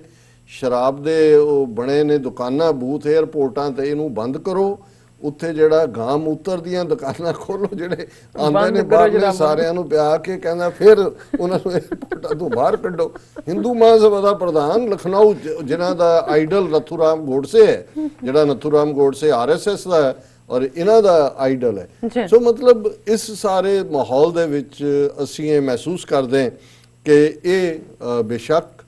ਅੱਜ ਲਾਕਡਾਊਨ ਕੀ ਹੈ, ਐਕਸਪੀਰੀਅੰਸ ਕੀ ਹੈ। ਅੱਜ ਵੀ ਇੱਕ ਵੀਰ ਨੇ ਲਿਖਿਆ, ਕਸ਼ਮੀਰੀ ਸੱਜਣ ਨੇ, ਉਹਨਾਂ ਨੇ ਕਿਹਾ ਜੀ ਕਿ ਵੀ ਤੁਸੀਂ ਜਿਹੜਾ ਉਹ ਹਮੇਸ਼ਾ ਕਹਿੰਦੇ ਹੋ ਤੇ ਵਾਕਿਆ ਹੀ ਇਹ ਲਾਕਡਾਊਨ ਕੀ ਹੁੰਦਾ ਹੈ ਦੁਨੀਆ ਨੂੰ ਪਤਾ ਲੱਗ ਗਿਆ। ਹਾਂ, ਔਰ ਇੱਕ ਆਪਣੇ ਸਾਡੇ ਮਿੱਤਰ ਨੇ ਮਿਲੇ ਤਾਂ ਨਹੀਂ, ਮੁਲਾਕਾਤ ਨਿਊਯਾਰਕ 'ਚ ਨੇ, ਕਵੀ ਵੀ ਨੇ ਪੰਜਾਬੀ ਦੇ ਗੁਜਰਾਂਵਾਲੇ ਤੋਂ, ਉਹਨਾਂ ਦੀ ਰਾਤ ਲੇਟ ਆਵਰਸ ਕਾਲ ਆਈ ਤੇ ਉਹਨਾਂ ਨੇ ਵੀ ਪਹਿਲਾਂ ਤਾਂ ਅੱਖਾਂ ਭਰੇ ਨਾਲ, ਜਿਵੇਂ ਦਿਲ ਭਰੇ ਨਾਲ ਉਹਨਾਂ ਨੇ ਸਾਡੀ ਗੱਲ ਸਾਨੂੰ ਕਿਹਾ ਵੀ ਤੁਸੀਂ ਜਿਵੇਂ ਜ਼ਿਕਰ ਕਰਦੇ ਹੋ ਇਹ ਪੀੜ ਬਾਕੀਆਂ ਨੂੰ ਕਿਉਂ ਨਹੀਂ ਮਹਿਸੂਸ ਹੋਈ। ਉਹਨਾਂ ਨੇ ਫਿਰ ਇੱਕ ਗੱਲ ਕਹੀ ਕਿ ਵੀ ਬਹੁਤ ਵਾਰ ਜਿਹੜੀ ਰੱਬ ਦੀ ਦਰਗਾਹ ਦੇ ਵਿੱਚ ਕਿਸੇ ਮਾਸੂਮ ਦੀ ਅਰਦਾਸ ਹੁੰਦੀ ਹੈ, ਮਾਸੂਮ ਦੀ ਦੁਆ ਹੁੰਦੀ ਹੈ ਜਾਂ ਉਹਦਾ ਦਰਦ ਹੁੰਦਾ ਹੈ, ਉਹ ਬਹੁਤ ਕਹਿਰ ਵਰਤਾਉਂਦੇ। ਬਿਲਕੁਲ ਹੋ ਗਿਆ। ਔਰ ਇਸੇ ਤਰ੍ਹਾਂ ਹੀ ਉਹਨਾਂ ਨੇ ਕਿਹਾ ਜੀ ਇਹ ਜੋ ਕਸ਼ਮੀਰ 'ਚ ਸੀ ਪਤਾ ਨਹੀਂ ਇਹ ਉਹਨਾਂ ਦੀ ਹਾਰ ਲੱਗ ਗਈ। ਔਰ ਕੁਝ ਮੀਡੀਆ 'ਚ ਇਹ ਵੀ ਜ਼ਿਕਰ ਹੋਇਆ ਕਿ ਸ਼ਾਮ ਦੇ ਵਿੱਚ ਜਿਹੜਾ ਇੱਕ ਬੱਚਾ ਜਿਸ ਦਾ ਮਾਂ ਮਾਰੀ ਗਈ, ਪਿਓ ਮਾਰਿਆ ਗਿਆ ਜਾਂ ਦੂਜੇ, ਤੇ ਉਹਦਾ ਕੋਈ ਇੰਟਰਵਿਊ ਹੋਇਆ ਜਾਂ ਉਸ ਨੂੰ ਕਿਹਾ, ਉਹਨੇ ਕਿਹਾ ਕਿ ਵੀ ਮੈਂ ਜਦੋਂ ਜਾਵਾਂਗਾ ਅੱਲਾ ਮੀਆਂ ਨੂੰ ਮਿਲਾਂਗਾ, ਮੈਂ ਉਹਨੂੰ ਪੁੱਛਾਂਗਾ ਕਿ ਵੀ ਤੂੰ ਮੇਰੀ ਮਾਂ ਨੂੰ, ਮੇਰੇ ਪਿਓ ਨੂੰ ਕਿਉਂ ਮਾਰਿਆ, ਕਿਉਂ ਕੀਤਾ। ਸੋ ਜ਼ਾਹਰ ਹੈ ਵੀ ਇਹ ਪਤਾ ਨਹੀਂ ਕੀ ਹੈ, ਲੇਕਿਨ ਇਸ 'ਚ ਕੋਈ ਸ਼ੱਕ ਨਹੀਂ ਹੈ ਕਿ ਇਸ ਸਾਰੇ ਦੇ ਵਿੱਚ ਜਿੱਥੇ ਇਨਸਾਨੀਅਤ ਦਾ ਇੱਕ ਵੱਡਾ ਹਿੱਸਾ ਰਹਿੰਦਾ ਹੈ, ਉਹਨਾਂ ਦਾ ਕੋਈ ਵੀ ਇਸ ਦੇ ਲਈ ਨਾ ਉਹ ਤਿਆਰੀ ਹੈ, ਨਾ ਹੀ ਉਹ ਇਸ ਨੂੰ ਮੰਨਣ ਨੂੰ ਤਿਆਰ ਨੇ ਕਿ ਕੀ ਹੋਣ ਜਾ ਰਿਹਾ ਹੈ। ਔਰ ਬਹੁਤ ਸਾਰਿਆਂ ਦਾ ਸ਼ਾਇਦ ਹਾਲ ਇਹ ਬਣਿਆ ਹੋਇਆ ਕਿ ਮੈਂ ਜਿਵੇਂ ਈਵਨ ਕੱਲ ਅਸੀਂ ਸਿੱਖ ਕੌਮ ਦੇ ਹਵਾਲੇ ਨਾਲ ਵੀ ਗੱਲ ਕੀਤੀ ਸੀ, ਅੱਜ ਵੀ ਭੈਣ ਜੀ ਅਮਨਜੋਤ ਕੌਰ ਉਹਨਾਂ ਦਾ ਬੜਾ ਲੰਬਾ ਚੌੜਾ ਜਿਹੜਾ ਹੈ ਉਹ ਇੱਕ ਲੈਟਰ ਇਸ ਦੇ ਉੱਤੇ ਉਹਨਾਂ ਦੀ ਲਿਖਤ ਆਈ ਹੈ, ਜਿਹਦੇ 'ਚ ਉਹਨਾਂ ਨੇ ਕਿਹਾ ਕਿ ਵੀ ਅਸੀਂ ਕਿਉਂ ਸੁਪਰਸਟੀਸ਼ਨ 'ਚ ਫਸੇ ਹੋਏ ਹਾਂ, ਕਿਉਂ ਨਹੀਂ ਸਾਨੂੰ ਸਮਝ ਆਉਂਦਾ। ਪਰ ਹੁਣ ਜ਼ਾਹਰ ਹੈ ਕਿ ਲਾਕਡਾਊਨ ਅਨੰਦਪੁਰ ਸਾਹਿਬ ਪੂਰਾ ਲਾਕਡਾਊਨ ਹੋ ਗਿਆ, ਕਿਉਂਕਿ ਜਿਹੜਾ ਮਰਿਆ ਨਵਾਂ ਸ਼ਹਿਰ ਦਾ ਉਹ ਅਨੰਦਪੁਰ ਸਾਹਿਬ ਵੀ ਗਿਆ ਸੀ, ਉਹਨਾਂ ਦਾ ਪਿੰਡ ਤਾਂ ਹੋਇਆ ਹੀ ਹੋਇਆ। ਹੋਰ ਵੀ ਹੁਣ ਬੱਸਾਂ ਵੀ ਬੰਦ ਹੋ ਗਈਆਂ ਨੇ, ਲੋਕਲ ਸ਼ਾਇਦ ਕੁਝ ਉਹਨਾਂ ਨੇ ਰਾਊਟ ਕਿਹਾ ਚੱਲਣਗੀਆਂ, ਟ੍ਰੇਨਾਂ ਵੀ ਬੰਦ ਹੋ ਗਈਆਂ। ਸੋ ਇਸ ਸਾਰੇ ਮਾਹੌਲ ਦੇ ਵਿੱਚ ਮੈਂ ਸਮਝਦਾ ਕਿ ਜਿੱਥੇ ਪੈਨਿਕ ਦੀ ਲੋੜ ਨਹੀਂ ਹੈ ਉੱਥੇ ਅਲਟੀਮੇਟਲੀ ਸਾਨੂੰ ਸਭ ਨੂੰ ਇਸ ਗੱਲ ਦੀ ਵੀ ਸਮਝ ਹੋਣੀ ਚਾਹੀਦੀ ਕਿ ਸਾਡੀ ਸਭ ਦੀ ਜਿਹੜੀ ਹੈ ਫਿਊਚਰ ਲਾਈਨ ਵੀ ਔਰ ਸਾਡੀ ਹੋਂਦ ਵੀ ਇੱਕ ਦੂਸਰੇ ਨਾਲ ਜੁੜੀ ਹੋਈ ਹੈ। ਇਸ ਸਾਰੇ ਮਾਹੌਲ 'ਚ ਅਸੀਂ TV 84 ਦੇ ਹਵਾਲੇ ਨਾਲ ਆਉਣ ਵਾਲੇ ਦਿਨਾਂ 'ਚ ਕੀ ਹੋਏਗਾ ਅਸੀਂ ਨਹੀਂ ਕਹਿੰਦੇ, ਕੋਈ ਤੁਹਾਡਾ ਦਿਲ ਵੀ ਨਹੀਂ ਤੋੜਨਾ ਚਾਹੁੰਦੇ, ਪਰ ਅਲਟੀਮੇਟਲੀ ਜੇ ਇਸ ਕਿਸਮ ਦਾ ਟੋਟਲ ਲਾਕਡਾਊਨ ਨਿਊਯਾਰਕ ਦਾ ਜਿਹੜਾ ਵੀਕਐਂਡ ਦੇ ਉੱਤੇ ਹੋ ਸਕਦਾ ਹੈ ਤੇ ਫਿਰ ਸਾਨੂੰ ਵੀ ਦੇਖਣਾ ਪਵੇਗਾ ਕਿ ਅਸੀਂ ਕਿਵੇਂ ਤੁਹਾਡੇ ਨਾਲ ਸਾਂਝ ਬਣਾ ਕੇ ਰੱਖਾਂਗੇ। ਬਿਲਕੁਲ ਡਾਕਟਰ ਸਾਹਿਬ, ਵੈਸੇ ਇਸ ਕਰੋਨਾ ਵਾਇਰਸ ਨੇ ਨਾ ਸਾਰੀ ਦੁਨੀਆ ਨੂੰ ਰੱਬ ਯਾਦ ਕਰਾਤਾ। ਜਿਹੜੇ ਕਹਿੰਦੇ ਸੀ ਆਪਾਂ ਨਾਸਤਿਕ ਉਹ ਵੀ ਵਾਹਿਗੁਰੂ ਵਾਹਿਗੁਰੂ ਕਰਦੇ ਜਾਂ ਗੋਡ ਕਰਦੇ ਨੇ। ਜੀ ਜੀ ਜੀ। ਸੋ ਅਸੀਂ ਤੇ ਕਵਾਂਗੇ ਤੁਸੀਂ ਸਾਰੇ ਜਣੇ ਆਪਣੇ ਘਰੋਂ ਘਰੀ ਸੇਫ ਰਹੋ ਔਰ ਜਿਉਂਦੇ ਰਹੋ, ਵਸਦੇ ਰਹੋ, ਐਂਡ ਤੁਸੀਂ ਸਾਡੇ ਨਾਲ ਇਸੇ ਤਰ੍ਹਾਂ TV 84 ਨਾਲ ਜੁੜੇ ਰਹੋ। ਸੋ ਵੀਅਰਸ, ਇੱਥੇ ਲੈਣੇ ਅਪਡੇਟ ਬ੍ਰੇਕ ਤੋਂ ਪਹਿਲਾਂ ਅਸੀਂ ਕਹਿਣਾ ਤੇ ਨਹੀਂ ਚਾਹੁੰਦੇ ਪਰ ਫਿਰ ਵੀ ਸਾਨੂੰ ਤੁਹਾਡੀ ਸਪੋਰਟ ਦੀ ਲੋੜ ਹੈਗੀ ਹੈ। ਸੋ ਅਸੀਂ ਚਾਹਾਂਗੇ ਕਿ ਤੁਸੀਂ ਵੱਧ ਤੋਂ ਵੱਧ ਜ਼ਿਆਦਾ ਲੋੜ ਹੈ, ਤੁਹਾਡੇ ਕੋਲ ਨਹੀਂ ਨੇ ਇਸ ਲਈ ਹੋਰ ਵੀ ਜ਼ਿਆਦਾ ਲੋੜ ਹੈ। ਸੋ ਅਸੀਂ ਚਾਹਾਂਗੇ ਕਿ ਤੁਸੀਂ TV 84 ਦੀ ਵੱਧ ਤੋਂ ਵੱਧ ਮਾਈਕ ਸਹਾਇਤਾ ਕਰੋ। ਤੁਸੀਂ ਆਪਣੀ ਮਾਈਕ ਸਹਾਇਤਾ ਸਾਡੀ ਵੈਬਸਾਈਟ tv84.tv ਤੇ ਜਾ ਕੇ ਪੇਪਲ ਦੀ ਵਰਤੋਂ ਕਰਕੇ ਵਨ ਟਾਈਮ ਡੋਨੇਟ ਕਰ ਸਕਦੇ ਹੋ, ਮੰਥਲੀ ਡੋਨੇਟ ਵੀ ਕਰ ਸਕਦੇ ਹੋ। ਤੁਸੀਂ TV 84 ਦੇ ਨਾਮ ਤੇ ਚੈੱਕ ਬਣਾ ਕੇ ਸਾਨੂੰ ਮੇਲ ਵੀ ਕਰ ਸਕਦੇ ਹੋ ਸਾਡੇ ਇਸ ਪਤੇ ਤੇ 36-01 37th Avenue, Long Island City, New York 11101 USA, ਜਾਂ ਫਿਰ ਤੁਸੀਂ ਸਾਨੂੰ ਫੋਨ ਰਾਹੀਂ ਵੀ ਸੰਪਰਕ ਕਰ ਸਕਦੇ ਹੋ ਸਾਡੇ ਫੋਨ ਨੰਬਰ ਤੇ 5164060694। Thank you so much viewers. ਵਿਚਾਰਾਂ ਦਾ ਸਿਲਸਿਲਾ ਇਸ ਤਰ੍ਹਾਂ ਚੱਲਦਾ ਰਹੇਗਾ। ਮਿਲਦੇ ਹਾਂ ਛੋਟੇ ਜਿਹੇ ਬ੍ਰੇਕ ਤੋਂ ਬਾਅਦ।